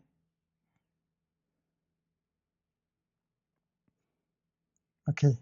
အဲ့တော့ကျွန်တော်ဒီမှာက minimum ကဒီမှာတိတ်ပြီးတော့အလုံးတိတ်မလုပ်ဘူးဗျဒီမှာကျွန်တော်တို့ maximum မှာဒီမှာ1ပေးထားတယ်ဆိုရင်ကျွန်တော်တို့ဒီ minimum မှာလည်းသူက minus 1ကို auto သူကနေရောက်သွားကျွန်တော်ဒီ minimum မှာ minus 1မပေးထားတာတောင်မှသူကဒီမှာကျွန်တော်ဒီမှာကြည့်လိုက်မယ်ဆိုရင် okay ဒီအောက်ဖက်မှာဆိုလဲ minus 1အတိရောက်တာနဲ့သူ့ရဲ့ scale က limit ဖြစ်သွားတယ်နော်ကျွန်တော်တို့အပေါ်က1မှာဆိုလဲဒါ limit ကscale က limit ဖြစ်သွားတာနော် okay okay အဲ့ဒါကိုမှကျွန်တော်ထပ်ပြီးတော့ဒီကနေထပ်ပြီးတော့လောက်ကြည့်ပေါ့နော်ဒီမှာထားပါတော့ကျွန်တော်တို့ဒီနှစ်ခုကိုဖြုတ်လိုက်မယ် y h အနေနဲ့ limit တစ်ခုပဲထားကြည့်လိုက်မယ်အဲ့ဆိုရင်ကျွန်တော်တရား scale ကြည့်လိုက်မယ်ဆိုရင်ကျွန်တော် scale က h က direction တစ်ခုတည်းကိုခြံပြီးတော့အခြား location တွေကဒါကြီးကကြီးသွားတာပေါ့နော်ကျွန်တော်ဒီမှာဆိုရင်ကြည့်လိုက်မယ်ဆိုရင်ပြီးရင်ကျွန်တော်ထားပါတော့ဒီမှာ y ပေါ့နော် y ထားမယ်ဆိုရင် okay သူရဲ့ y ရဲ့ limit ကို1အတိမှာထားပြီးတော့အခြားဟာတွေကကြီးကြိုက်တဲ့လောက်အကြီးအသေးဖြစ်သွားတာပေါ့နော်ကျွန်တော်ဒီမှာဆိုရင်ထားပါတော့ပြီးရင်ကျွန်တော် z ပေါ့နော် z ကိုကြည့်လိုက်မယ်ဆိုရင်ဒီ z ကဒီ scale ပေါ့နော် scale က1အတိမှာလည်းရပ်သွားတယ်အခြားဟာတွေက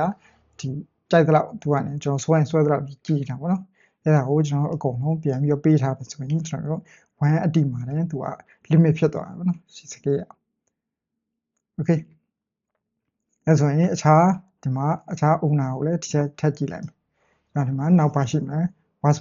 workspace ဆိုရင်ရော okay workspace ဆိုရင်ကျွန်တော်ချိုးရှေ့ကကျွန်တော်တို့ဒီ limit rotation တို့ limit location တို့မှာလည်းဒီတိုင်းပဲပေါ့နော်ကျွန်တော်ရဲ့ဒီ workspace ရဲ့အလုပ်လုပ်ပုံထားတော့ကျွန်တော်ကိုသတ်မှတ်ထားတဲ့ limit ကနှစ်ဆ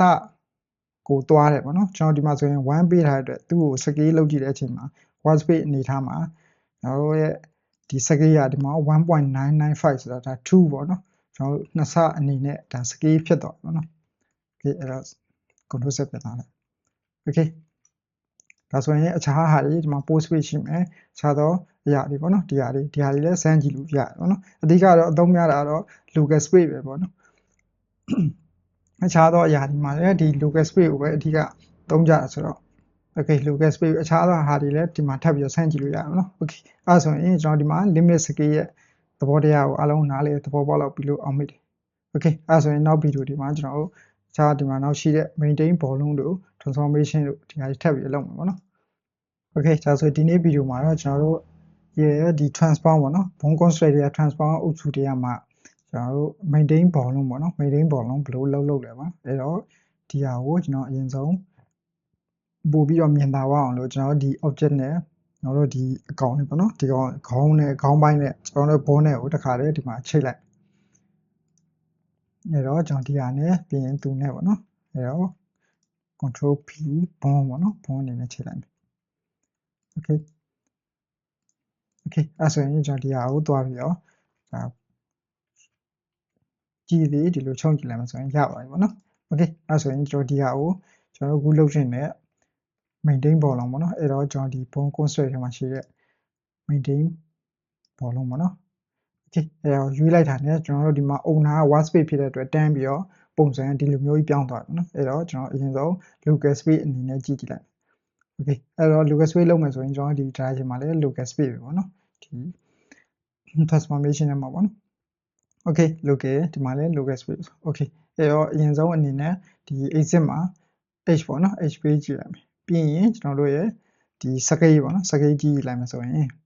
လိုဖြစ်လဲဆိုရင်ကျွန်တော်တို့ရဲ့ဒီ h က direction အတိုင်းကိုသူကဒီမှာ scale ဖြစ်သွားတယ်ပေါ့နော်ဒီမှာကြည့်မယ်ဆိုရင် h ရဲ့ direction အတိုင်းကို scale ဖြစ်သွားတယ် okay ဒါဆိုရင်ကျွန်တော်တို့ y ကိုပေးကြည့်လိုက်မယ်ပြီးရင်ဒီကနေ scale လုပ်ကြည့်မယ်ဆိုရင် y ရဲ့ direction အတိုင်းကို scale ဖြစ်သွားတယ်ပေါ့နော် okay okay အဲ့ဒီမှာကျွန်တော်ဒီမှာ local နဲ့ဒီ workspace ကဘယ်လိုမျိုးကွာခြားလဲဆိုရင်ကျွန်တော်ရှေ့ဗီဒီယိုမှာလည်းခဏခဏပြောကျွန်တော်ဒီမှာ local ဆိုရင်ကျွန်တော်ဒီမှာလည်း local ဖြစ်ရမှာပေါ့နော်အကယ်၍ဒါကျွန်တော်ဒီမှာ global ပေါ့နော် global ထားပါတော့ global ဆိုရင်ကျွန်တော်တို့ရဲ့ y direction ကဒီလိုဖြစ်နေပါတော့အဲ့တော့ကျွန်တော်လုပ်ကြည့်မယ်ဆိုရင်ဒီမှာကျွန်တော်ဒီမှာ y ပေးထားပြီမယ်ကျွန်တော်ဒီမှာ scale လုပ်တဲ့အချိန်မှာဒီကဒီ z ပေါ့နော် z ကမှာ direction အတိုင်းသွားနေအဲ့လိုဖြစ်အဲ့ဒါဘာလို့လဲဆိုရင်ကျွန်တော်ဒီမှာ global ပေးထားတဲ့အတွက် direction က global direction ဖြစ်နေတာပေါ့နော်ကျွန်တော်ဒီမှာ local ပေးထားတဲ့အတွက်သူ့ရဲ့ direction က local ပေါ့နော်ဒီမှာသူ့ရဲ့ y direction ကဒီလိုဖြစ်နေအဲ့ဒါကြောင့်ကျွန်တော်လှုပ်လိုက်တာနဲ့ y ကဒီလိုဖြစ်နေတာပေါ့နော်သူ့ရဲ့ direction က scale ရစားဒီလိုဖြစ်နေ okay အဲ့ကြောင့်မလို့ကျွန်တော်ဒီမှာ local space ဆိုတာနဲ့ဒီမှာလည်း local ဖြစ်ရမှာပေါ့နော် okay ဒါဆိုရင်နောက် set ပေါ့နော် set ကိုထပ်ပြီးတော့လုပ်ကြည့်လိုက်မယ်ဆိုရင် okay ဒီတိုင်းပေါ့နော် okay အဲ့ဒါတော့ကျွန်တော်ဒီ owner local space ပြီးရင်ကျွန်တော်ဒီမှာ move ပါဆိုတာ strip ပေါ့နော် strip ဖြစ်နေတယ်အဲ့တော့အဲ့အောင်နောက်ထပ်တစ်ခုကျွန်တော်ထပ်ပြီးတော့ပြောင်းပြီးတော့လုပ်ကြည့်မယ် uniform okay uniform ဆိုရင်ဘယ်လိုဖြစ်မလဲ okay ဒါတိတ်ပြီးတော့မသိတာဘူးเนาะပြီးရင်နောက်ထပ် single exit ပေါ့နော် single exit လုပ်ကြည့်မယ် okay ဒါဆိုရင်တော့သူ့ရဲ့ z က direction အတိုင်းကို scale တော့ဖြစ်တယ်ဒါပေမဲ့ခုနကလိုအရင်ဒီလိုသူ့ရဲ့တစ်ခုတည်းပေါ့နော်သူ direction တစ်ခုတည်းကိုလုံးဝဒီလို scale ဖြစ်တာတော့မဟုတ်ဘဲနဲ့သူဒီလိုမျိုးခြုံပြီးတော့ဒီလို scale ဖြစ်သွားတာတော့တွေ့တယ်ပေါ့နော်ဒီမှာဆိုရင်ကြည့်မယ်ဆိုရင်ခုနကဆိုရင်ဒီ string မှာဆိုရင်တော့အဲ့လိုမဟုတ်ဘူးပြန်ကြည့်မယ်ဆိုရင် okay ဒီလိုပြောရင်ဒီလိုမျိုးခြုံပြီးတော့ scale ဖြစ်တာနဲ့ခုနဆိုရင် single exit မှာဆိုရင်ဒီလိုမျိုးဖြန့်ပြီးတော့ဒီလိုမျိုးscale ဖြစ်တာပေါ့နော်အဲ့လိုတော့ကွာတယ် okay ဒီမှာ single exit ကိုတွားကြည့်လိုက်မယ် okay ဒီလိုပေါ့နော်ပြီးရင်ကျွန်တော် strip မှာဆိုရင်တော့ okay ဒီတိုင်းပေါ့ okay ဒါဆိုရင်တော့ဒီပုံမူတည်ပြီးတော့ကျွန်တော်တို့ရဲ့လှုပ်ချင်တဲ့ပုံစံကိုဘယ်လိုထားရမလဲဆိုတာဒါကတော့ဒီလှုပ်တဲ့သူပုံမူတည်ပြီးတော့ဒီဟာကိုရွေးချယ်လို့ရတယ်ပေါ့နော် okay နောက်တော့ဒီမှာသူ့ရဲ့သဘောတရားလောက်ပဲဒါအရာပြောပြနိုင်တာပေါ့နော်တကယ်အသုံးပြုရင်အသုံးပြုတဲ့သူကဒီပေါ်ကိုယ့်ရဲ့ဒီပုံမူတည်ပြီးတော့ဘယ်လိုတုံချရမလဲဆိုတာတော့ဒါကိုယ်ပိုင်ကိုဆက်ပြီးလောက်အောင်ပေါ့နော်ကျွန်တော်ဆိုရင်တော့ဒီမှာဘယ်လိုထားမလဲဆိုရင်ထားပါတော့ကျွန်တော်ဆိုရင်ဒီမှာ y okay y မှာထားလိုက်မယ်ကျွန်တော်ရဲ့အကောင့်ကိုကျွန်တော်ဒီတိုင်းပေါ့နော်ခေါင်းကိုဒီတိုင်းလေးပဲထားလိုက်မယ် local space အနေထားမှာပဲ string မှာပဲပေါ့နော်ဒီလိုမျိုးလေးထားလိုက်မယ် okay ဒါဆိုရင်မဆိုးပေါ့နော်ကျွန်တော်အကောင့်နဲ့ဒါ light ဖက်တယ်ပေါ့နော်အဲ့လိုပဲပြော okay အဲ့ဆိုရင်ကျွန်တော်နောက်ထပ် workspace ဆိုရင်ဘယ်လိုဖြစ်မလဲပေါ့နော်အဲ့တော့ workspace ပြောင်းလိုက်မယ်ဒီမှာလည်း global ပဲပေါ့နော် direction ကနှစ်ခုလုံးမှန်သွားဒီမှာကြည့်ကြည့်လိုက်မယ်ဆိုရင် okay ဒီလိုမျိုးဖြစ်နေပေါ့နော်ပြီးရင်ကျွန်တော်တို့straight uniform single exit okay ဒီမှာဒီလိုမျိုးရောရှိတယ်ပေါ့နော်အဲ့တော့ကိုကဘယ်လိုမျိုးကိုမူတည်ပြီးတော့ကိုယ့်ရဲ့ဒီလှုပ်ချင်တဲ့ character ကိုဘယ်လိုအသုံးချမလဲပေါ့နော်ဒါဆိုရင်တော့ဒီရဲ့သဘောတရားအားလုံးသဘောပေါက်လောက်ပြီးတော့အောင်မယ်ကျွန်တော်ဆိုရင်တော့ဒီမှာဒီ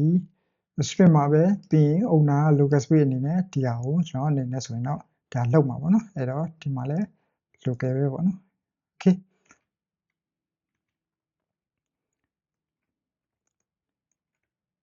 okay သူကနည်းနည်းရှိရကျွန်တော် limit location တို့ပါတို့ limit scale တို့ပါတို့ ਨੇ နည်းနည်းလေးစင်တယ်လို့တော့ရှိတယ်ပေါ့နော် okay ဒါဆိုရင်တော့ဒီရဲ့ဒီ maintain ဘောလုံးပေါ့နော်ဒီရဲ့ဒီသဘောတရားကိုအလုံးနားလဲသဘောပေါက်လောက်ပြီးလို့အောင်မိတယ် okay ဒါဆိုရင်နောက်ဗီဒီယိုမှာကျွန်တော်နောက်ထပ်ကြံတဲ့ transformation တို့ပါတို့ဒီဟာတွေကိုကျွန်တော်ဆက်ပြီးတော့လုပ်မှာပေါ့နော် okay ဒါဆိုရင်ကျွန်တော်ဒီနေ့ဗီဒီယိုမှာတော့ transformation လုပ်မှာပေါ့နော်ကျွန်တော်တို့ bone constraint တွေက transform အုပ်စုထဲမှာရှိတဲ့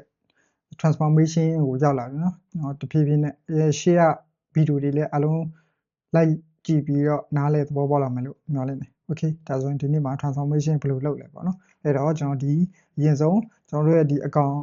နဲ့ character နဲ့ကျွန်တော် bone နဲ့ကိုအရင်ချိန်လိုက်မှာပေါ့နော်ပို့ပြီးတော့မြင်လာအောင်လို့ okay ဒါဆိုရင်ဒီဟာနဲ့ shift ပြီးတော့လုပ်လိုက်မယ်ပြီးရင်ကျွန်တော်တို့က bone အနေနဲ့ချိန်မှာဆိုတော့ post move ပြောင်းလိုက်ပြီးတော့မှကျွန်တော်ချိန်ချင်တဲ့ဒီ bone ပေါ့နော် okay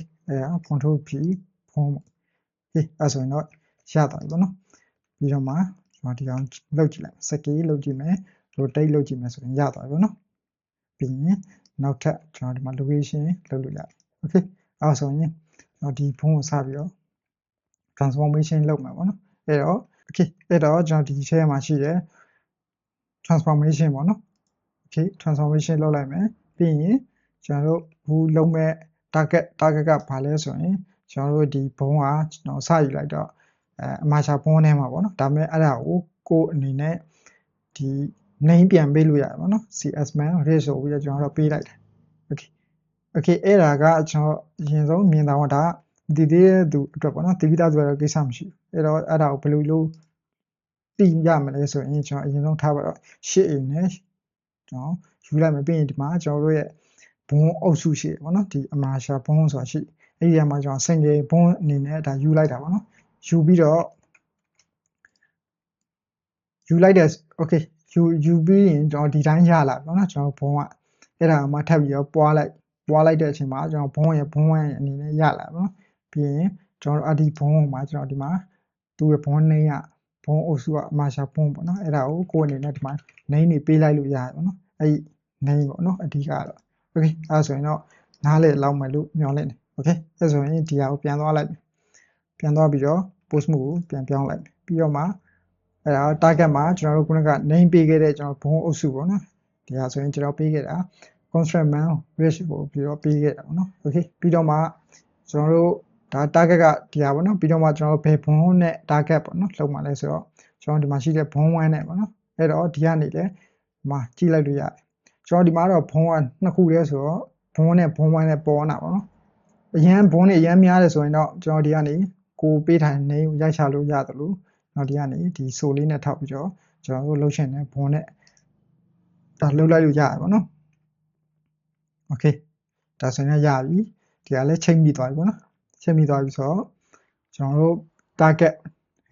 ကဘယ်လိုထားအောင်လဲပေါ့နော်ဒီမှာ workspace အနေနဲ့ owner လဲ workspace အနေနဲ့ချိန်နေတာပေါ့နော်အဲ့တော့ဒီမှာကျွန်တော်က local အနေနဲ့ပဲထားမယ်ပေါ့နော် local အနေနဲ့ပဲဒါအသုံးများတဲ့အရာမို့လို့ကျွန်တော်အရင်ဆုံး local အနေနဲ့ပဲ local space အနေနဲ့ကြီးပဲဒါအားလုံးလုပ်ပြတာပေါ့နော်ဒီမှာလဲ local space ပဲအဲ့တော့ပြီးရင်ကျွန်တော်တို့ဒါကတော့သူ့ကိုကျွန်တော်တို့ဒီ transformation လုပ်ချင်တဲ့ဟာနဲ့ပေါ့နော်ဘုံနဲ့ကျွန်တော်တို့ချိန်ပြီးတော့ဒါပေမဲ့ကျွန်တော်တို့လုံးမဲ့ဒီမှာဆိုရင်သူက transformation ဆိုတော့အကုန်လုံးပါတာပေါ့နော် location ပါမယ် rotation ပါမယ် scale ပါမယ်အကုန်လုံးပဲအဲ့တော့အဲ့ဒီမှာကျွန်တော်လုပ်ချင်တဲ့ဒီဘုံနဲ့ကိုဘယ်လိုမျိုးလုပ်မလဲဆိုတာထပ်ပြီးတော့သတ်မှတ်ပေးရမှာပေါ့နော် location လား rotation လား scale လားပေါ့နော်အဲ့တော့ဒီမှာ match from နဲ့ match from ပေါ့နော် match from နဲ့ match to ဆိုပြီးတော့ရှိတယ် okay အဲ့တော့အဲ့ဒီမှာကျွန်တော်တို့စပြီးတော့သတ်မှတ်အရင်ဆုံး location အနေနဲ့ကျွန်တော်သတ်မှတ်အဲ့တော့အရင်ဆုံးကျွန်တော်ဒီကောင်နဲ့ပေါ့နော်ဒီကောင်နဲ့ကိုသူ့ကိုကျွန်တော်ဟိုရှေ့က limit တွေမဟုတ်တော့ဘူးနော် limit တော့သူ original ဘုံကနေပဲကျွန်တော်ဒီကနေအရွှေ့အပြူလုပ်တယ် scale တွေလုပ်တယ်ပြီးရင်သူ rotate တွေလုပ်တယ်ပေါ့နော်ခုကသူ့ကိုဒီဘုံအနေနဲ့ကျွန်တော်တို့ဒါ control အနေနဲ့ပေါ့နော်သူအဲ့လိုမျိုးဒီဘုံကနေပဲသူ့ကိုအရွှေ့ပြောင်းလုပ်မှာဒီမှာတော့သူ့ကိုမတတ်မှတ်ပေးရသေးတဲ့အတွက်ဒီဟာရွှေ့လို့ပြလို့မရဘူး rotate လုပ်လို့မရဘူး scale လည်းလုပ်လို့မရဘူးပေါ့နော်ဒါပေမဲ့သူ့ကိုကျွန်တော်တို့ကချိတ်သွားပြီဒါပေမဲ့ခုနက match from လို့ match to မှာဒါမတတ်မှတ်ပေးရသေးတဲ့အတွက်မရသေးဘူးပေါ့နော် okay အဲ့ဆိုရင်ဒီဟာကိုပြန်သွားလိုက်မယ်ပြီးရင်ကျွန်တော်တို့ဒီကနေဘယ်လောက်ထိအခုဆိုရင် location ပေါ့နော် location ဆိုရင်တော့ဘယ်ကနေဘယ်ထိရွှေ့မလဲဆိုတာစပြီးတော့ကျွန်တော်တို့သတ်မှတ်မယ်အဲ့တော့အရင်ဆုံးဒီမှာ item ကိုကြည့်လိုက်မယ်ကြည့်ပြီးတော့ကျွန်တော်ဒီကနေအရင်ဆုံးဘယ်လောက်အကွာအဝေးထိကျွန်တော်ရွှေ့မလဲပေါ့နော်ကျွန်တော်ကောင်း okay ဒါဆိုရင်ဒီဟာရွှေ့ကြည့်လိုက်မယ်ဆိုရင်ဘယ်လောက်ထိရွှေ့မလဲဆိုရင်ထားပါတော့ဒီခဝေးထိရွှေ့လိုက်မယ်အဲ့ဆိုရင်ဒီမှာ1ပေါ့နော်ထားပါ1အထိရွှေ့လိုက်မယ် okay ပြီးရင်ဒီမှာ0မှာပြန် okay 0မှာပြန်ထားလိုက်ပြီးရင်ဒီဘက်ကိုဆိုရင်လည်း -1 အထိရွှေ့မယ် okay အဲ့ဆိုရင်ထားလိုက်တော့ဒီဟာကိုပြန်သွားလိုက်အဲ့ဆိုရင်ကျွန်တော်တို့ match to မှာ okay ဒီမှာစပြီးတော့ကျွန်တော်တို့ပေးမယ်ဆိုတော့1ပေါ့နော်ကျွန်တော်ဒီ1ဒီမှာလေ1ပေါ့ okay အဲ့ဆိုရင်ကျွန်တော်ဒီကဒါ max ကတော့ကျွန်တော်ထားပါတော့ကျွန်တော်ဒီမှာ2ကျွန်တော်ဒီမှာmaximum ပေါ့နော် maximum ကြတော့ အများဆုံးပေါ့နော်အများဆုံးဘယ်လောက်ထိရွှေ့မလဲဒီမီနီမီနီမြန်ကြတော့အနည်းပေါ့နော်အနည်းဆိုရင်မိုင်းနဲ့ဘယ်လောက်ထိရွှေ့မလဲပေါ့နော်အဲ့လိုမျိုးအဲ့တော့ဒီမှာ maximum မှာကျွန်တော်1ပေါ့နော်1 မီတာအကွာဝေးထိထားမယ်ဆိုတော့ကျွန်တော်ဒီကနေသူ့ရွှေ့ကြည့်လိုက်မယ်ဒါဆိုရင်ကျွန်တော်ဒီမှာ1 မီတာအကွာဝေးရောက်ထားတယ်လုံးဝသူက limit ဖြစ်သွားပြီပေါ့နော်တော့ဒီမှာဒါပေမဲ့ဒီဘက်ကကျွန်တော်တို့ဒီဘက်ကွာဝေးကျွန်တော်တို့မသက်မှတ်ကသေးဘူးပေါ့နော်မသက်မှတ်ကသေးတော့ဒီတိုင်းပဲရှိနေโอเคဒါဆိုရင်ဒီမှာရွှေ့ချင်ရပြီပေါ့နော်ကျွန်တော်တို့โอเคအဲ့ဆိုရင်ရဒါဆိုရင်ကျွန်တော်တို့ဒီဘက်မှာထပ်ပြီးတော့သူ့ကိုကျွန်တော်ထပ်ပြီးတော့သွားမယ်သွားပြီးတော့ဒီမှာ minimum မှာပေါ့နော် minimum မှာကျွန်တော်location ကကျွန်တော်ခုကဒီမှာ h-exit ပေါ့နော်ဒီမှာ h-exit မှာကျွန်တော်တို့ကလောက်နေတာပေါ့နော်โอเคဒီမှာ h-exit မှာအဲ့တော့ minimum မှာကျတော့ -1 ပေါ့နော် -1 ထားလိုက်မယ်ဆိုရင်သူ auto ဒီရောက်သွားပြီပေါ့နော်ပြီးတော့မှသူ့ကို -1 โอเค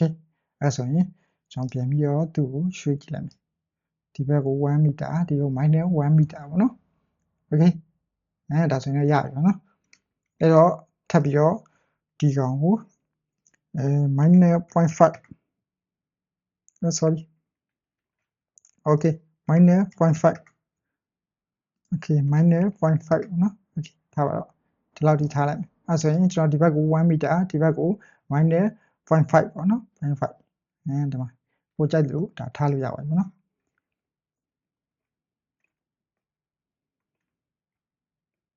ကျွန်တော်ဟိုရှေ့ကကျွန်တော်တို့ဘာနေနဲ့ store ဆင်လဲဆိုရင်ထားပါတော့ကျွန်တော် limit location လို့ပါလို့ပေါ့နော်အဲ့ဒီလိုနဲ့ဆင်နေ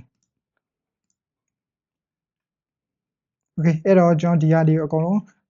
ဒီကအလုပ်လုပ်ပုံတွေသိထားမယ်ဆိုရင်ဘယ်လိုနေရာမှာဘယ်ဟာကိုသုံးရမလဲဆိုရင်ဒါအားလုံးလည်းပို့ပြီးတော့နားလဲသဘောပေါက်သွားမှာပေါ့နော်โอเคဒါဆိုရင်ရပြီဒါဆိုရင်နောက်ထပ်ကျွန်တော်နောက်တစ်ခုထပ်ပြီးတော့သတ်မှတ်ကြည့်လိုက်မယ်အဲ့တော့ကျွန်တော်ဒီမှာအပေါ်အနေနဲ့ y ပေါ့နော် y ကျွန်တော်ကlocal ဒီ local space အနေထားမှာပေါ့နော်အဲ့တော့ local space ဆိုရင်ကျွန်တော်ဒီမှာလည်း local ဖြစ်ရမှာပေါ့နော်ကျွန်တော်ရှိရပြီးကျွန်တော်လည်းခဏခဏပြောတယ်အဲ့တော့ကျွန်တော်အကယ်၍ဒါကျွန်တော်ဒီဟိုမှာ owner တို့ target တို့မှာ local space ထားပြီးတော့ကျွန်တော်ဒီမှာ global ဖြစ်နေမယ်ဆိုရင်ကျွန်တော် direction က y ရဲ့ direction ကဒီလိုကြီးဖြစ်နေပါတော့ second direction ကဒီလိုကြီးဖြစ်နေအဲ့တော့ကျွန်တော်ဒီမှာသတ်မှတ်ထားတာ local space ဖြစ်တဲ့အတွက် direction ရဲ့သူ့ရဲ့ direction အမှန်ကဒီမှာ local ဖြစ်ရမှာအဲ့ဒါဆိုရင် y ရဲ့ direction အပေါ်ကိုရောက်နေတာပေါ့နော်အဲ့တော့အဲ့ဒါလည်းမှားတတ်တယ်ပေါ့နော် okay ဒါဆိုရင်နောက်ထပ်တစ်ခုမှာ y ကိုကျွန်တော်ထပ်ပြီးတော့သတ်မှတ်လိုက်မယ်အဲ့တော့ဒီမှာ y မှာ maximum အများဆုံး0.5 ပေါ့နော် 0.5 သတ်မှတ်လိုက်အဲ့တော့ကျွန်တော်ဒီမှာလည်း 0.5 ပေါ့ okay အဲ့ဆိုရင်ကျွန်တော်ဒီကနေ y direction ရွှေ့ကြည့်လိုက်မယ်ဆိုရင် 0.5 မှာရသွားမှာနော်အဲ့တော့ဒီအောက်ကိုမသတ်မှတ်ရသေးတဲ့အတွက်အောက်ကိုဆွဲလို့မရအောင် okay ပြီးရင်ဒီဘေးကိုရမယ် okay ပြီးရင်သူ့ကိုလည်း okay ရအဲ့ဆိုရင်နောက်ထပ်သူ့ဒီကောင်ကို -0.2 ပေါ့နော် -0.2 သူ့ကို -0.2 ပေါ့ sorry h နဲ့ y နဲ့ရောကုန် -0.2 ပေါ့နော် okay အဲ့ဆိုရင်ကျွန်တော်ဒီကနေရမယ်ဒီအောက်ကိုလည်းဒီလိုပေါ့နော် okay ဒီလိုမျိုးလုပ်လို့ရပါတယ် okay အဲ့တော့နောက်ထပ်ကျွန်တော်ဒီဇက်ကလည်းဒီတိုင်းပဲပေါ့နော်ဇက်ကဲ location ကလည်းဒီတိုင်းပဲဆိုတော့ကျွန်တော်ဒီမှာထားလိုက်တော့အဲ့တော့နောက်ထပ် rotation ကိုထပ်ပြီးတော့လုပ်ကြည့်မယ် rotation ကျွန်တော်ဒီ location ကိုဒီတိုင်းထားလိုက်တော့ okay အဲ့တော့ rotation ကိုသွားလိုက်မယ်ဒီမှာလည်း rotation ပေါ့နော် okay rotation ကိုဆန့်ပြီးတော့စပြီးတော့လုပ်ကြည့်မယ်အဲ့တော့အရင်ဆုံးကျွန်တော် local မှာပဲပေါ့နော်ကျွန်တော်ဒီ local ဒီမှာလည်း local ပေါ့နော် local မှာပဲအရင်ဆုံးဘယ်ဟာကိုစပြီးတော့ rotate လုပ်မလဲဆိုရင်ကျွန်တော်တို့ဒီကောင်ပေါ့နော်z ပေါ့နော် z location rotate လုပ်မယ် z ကို rotate လုပ်မှာပေါ့နော်အဲ့တော့ဒီကနေကြည့်လိုက်မယ်ဒီမှာ z ရှိမယ် okay ဒီမှာ z ကိုဘယ်လောက်ချမလဲဆိုရင်25လောက်ပေါ့နော်25 degree လောက်ထားမယ်အဲ့တော့ဒီမှာလည်း25ပေါ့နော် okay အဲ့ဆိုရင်sorry အဲ့တော့ကျွန်တော်ဒီကနေလုပ်မှာပေါ့နော် okay အဲ့တော့ကျွန်တော်ဒီမှာဘာလို့ရမနေလဲဆိုရင်ကျွန်တော်ကဒီမှာလောက်ထားတာဒီအောက်မှာကျတော့ကျွန်တော် rotation လုပ်ပြီးတော့အပေါ်မှာကျတော့ကျွန်တော် h ကဒီ rotation မှာသွားပြီးတော့ထည့်လိုက်တဲ့အတွက်ဒါရမနေတာပေါ့နော်အဲ့တော့သူ့ကိုပြန်လို့ကျွန်တော်ပြန်ပြောင်းလိုက်မယ်ပြီးရင်ဒီမှာ25ဒီလိုဖြစ်ရမှာပေါ့နော်အဲ့တော့ထည့်တာတခြားလောက်တာတခြားဖြစ်နေအဲ့လိုဆိုရင်လည်းကျွန်တော်တို့ကရမတည်ဘူးပေါ့နော်အဲ့တော့ဒီမှာအဲ့လိုမျိုးဒီတော့သတိထားအောင်โอเคအဲ့ဆိုရင်ဒီကနေလောက်ကြည့်လိုက်မယ်ဒါဆိုရင်ကျွန်တော်ဒီမှာ25โอเคကျွန်တော်အရင် location တော့ကကျွန်တော်အရင် location လောက်တော့ကျွန်တော်ရဲ့ဒီဘက်ပေါ့နော်ကျွန်တော်ရဲ့ဒီဘက်ကြတော့ဒီအပေါင်းပေါ့နော်အပေါင်းအနေနဲ့ဒါ maximum ပေါ့နော် maximum များတဲ့အနေထားပေါ့နော်ဒီဘက်ဆိုရင်တော့ minus ဆိုတော့ minimum ပေါ့နော်ဒီမှာကျတော့ကျွန်တော် rotate မှာကျတော့အဲ့လိုမဟုတ်တော့ဘူးကျွန်တော်ဒီမှာဒီဘက်ကိုကျတော့ကျွန်တော်ဒီ maximum ဖြစ်နေဒီမှာဒီကျွန်တော်တို့ဒီမှာကြည့်မယ်ဆိုရင်ဒီဘက်ကျတော့ minus နဲ့သွားနေပေါ့နော်ကျွန်တော်ဒီဘက်ကျတော့ဒီ plus ပေါ့နော်အဲ့လိုအနေနဲ့သွားတော့ကျွန်တော်ကိုက25ထားလိုက်တော့ဒီဘက်ကိုစောင်းတာပေါ့နော်โอเคအဲ့တော့သူ့ကိုထပ်ပြီးတော့ကျွန်တော်ဒီမှာ -25 ဒီမှာလည်း -25 โอเคဒါဆိုရင်ကျွန်တော်ပြန်လုပ်ကြည့်ဒါဆိုရင်ဒီမှာရပြီပေါ့နော်ကျွန်တော်တို့25 degree လောက်ပဲခေါင်းအောင်စောင်းပါဆိုတော့ရပြီပေါ့နော်โอเคအဲ့ဆိုရင်နောက်ထပ်ကျွန်တော်ဒီမှာ rotation မှာနောက်ထပ်ပါလဲဆိုတော့ခေါင်းအငုံအပြူပေါ့နော်အဲ့ဆိုနောက်ထပ်ဒီမှာ h ပေါ့နော် h က location ကိုလုပ်ကြည့်လိုက်မယ်တော့ h ကိုလည်းဘယ်လောက်ထားမလဲဆိုတော့25เนาะနော်25လောက်ပဲထားလိုက်မယ်โอเคအဲ့ဆိုရင်ကျွန်တော်ဒီကနေပြန်လုပ်ကြည့်လိုက်မယ်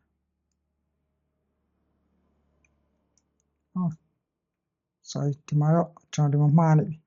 ဘာဖြစ်လဲ y location သွားထည့်ပြီးတော့ကျွန်တော် h ကိုသွားလုပ်နော်နော်အဲ့တော့သူပြန်ပြောင်းလိုက်အဲ့တော့25သူလည်း25เนาะโอเคအဲ့တော့လွှဲနေပြန်ပြီပေါ့နော်ကျွန်တော်ဒီမှာကျွန်တော်မျိုးလုံးကလည်းကျွန်တော်ဒီမှာ y ကြီးသွားထည့်တယ်အပေါ်မှာကြီးကတော့ h ကြီးကိုသွားထည့်တယ်နော်โอเคနော်တော့လွှဲနေပြီโอเคအဲ့ဆိုရင်ကျွန်တော်တရားနေပြန်ပြီးလုပ်ကြည့်လိုက်ဒါဆိုရင်ဒီမှာရသွားပြီပေါ့နော်ပြီးရင်ဒီလိုရမယ်โอเคဒါဆိုရင်ကျွန်တော် location လည်းသိပြီ rotation လည်းသိပြီနောက်ထပ် scale ကိုလည်း scale လည်းပြောရင်ဒီတိုင်းပဲပေါ့နော်ကျွန်တော်ဒီမှာโอเค scale လည်းကျွန်တော်ဒီတိုင်းပဲအတူတူပဲပေါ့နော်အဲ့တော့ဒီဟာကိုနားလည်သဘောပေါက်တော့မယ်လို့ညွှန်လိုက်တယ်ကျွန်တော်တို့ဒီမှာ local အများဆုံးသုံးတဲ့ဒီ local space အနေနဲ့ပေါ့နော် local space အနေနဲ့ပဲဒါအလုံးကိုကျွန်တော် share လုပ်ပြရအောင်နော်အခြားသောအရာတွေလည်းကိုဘက်ကိုတက်နိုင်တော့စမ်းကြည့်ပေါ့နော်ဒီမှာတော့အများဆုံးကတော့ဒီ local space အနေနဲ့သုံးတာဆိုတော့ဒီဟာကိုပဲကျွန်တော် share လုပ်ပြလိုက်တယ်ပေါ့နော်အခြားဟာတွေလည်းကိုဘက်ကိုစမ်းကြည့်လို့ရတယ်ပေါ့နော်โอเคအဲ့တော့ကျွန်တော်ဒီမှာ view လည်းအရင်ရှေ့သွားအောင်ဆိုတော့နောက်ထပ်ဟာတွေထပ်ပြီးတော့မပြတော့ဘူးเนาะโอเคဒါဆိုရင်ဒီဟာရဲ့လုံးလုံးပုံကို transformation ရဲ့လုံးလုံးပုံကိုနားလည်သဘောပေါက်လောက်မယ်လို့မျှော်လင့်โอเคဒါဆိုရင်နောက်ထပ်ကျွန်တော်တို့ bone construct ထဲမှာ sound tracking ဘိုင်းတွေပါလေကျွန်တော်တက်နိုင်တက်လောက်အလုံးကိုထပ်ပြီး share လုပ်ပေးပါမယ်โอเคအားလုံးပဲရကြပါစေ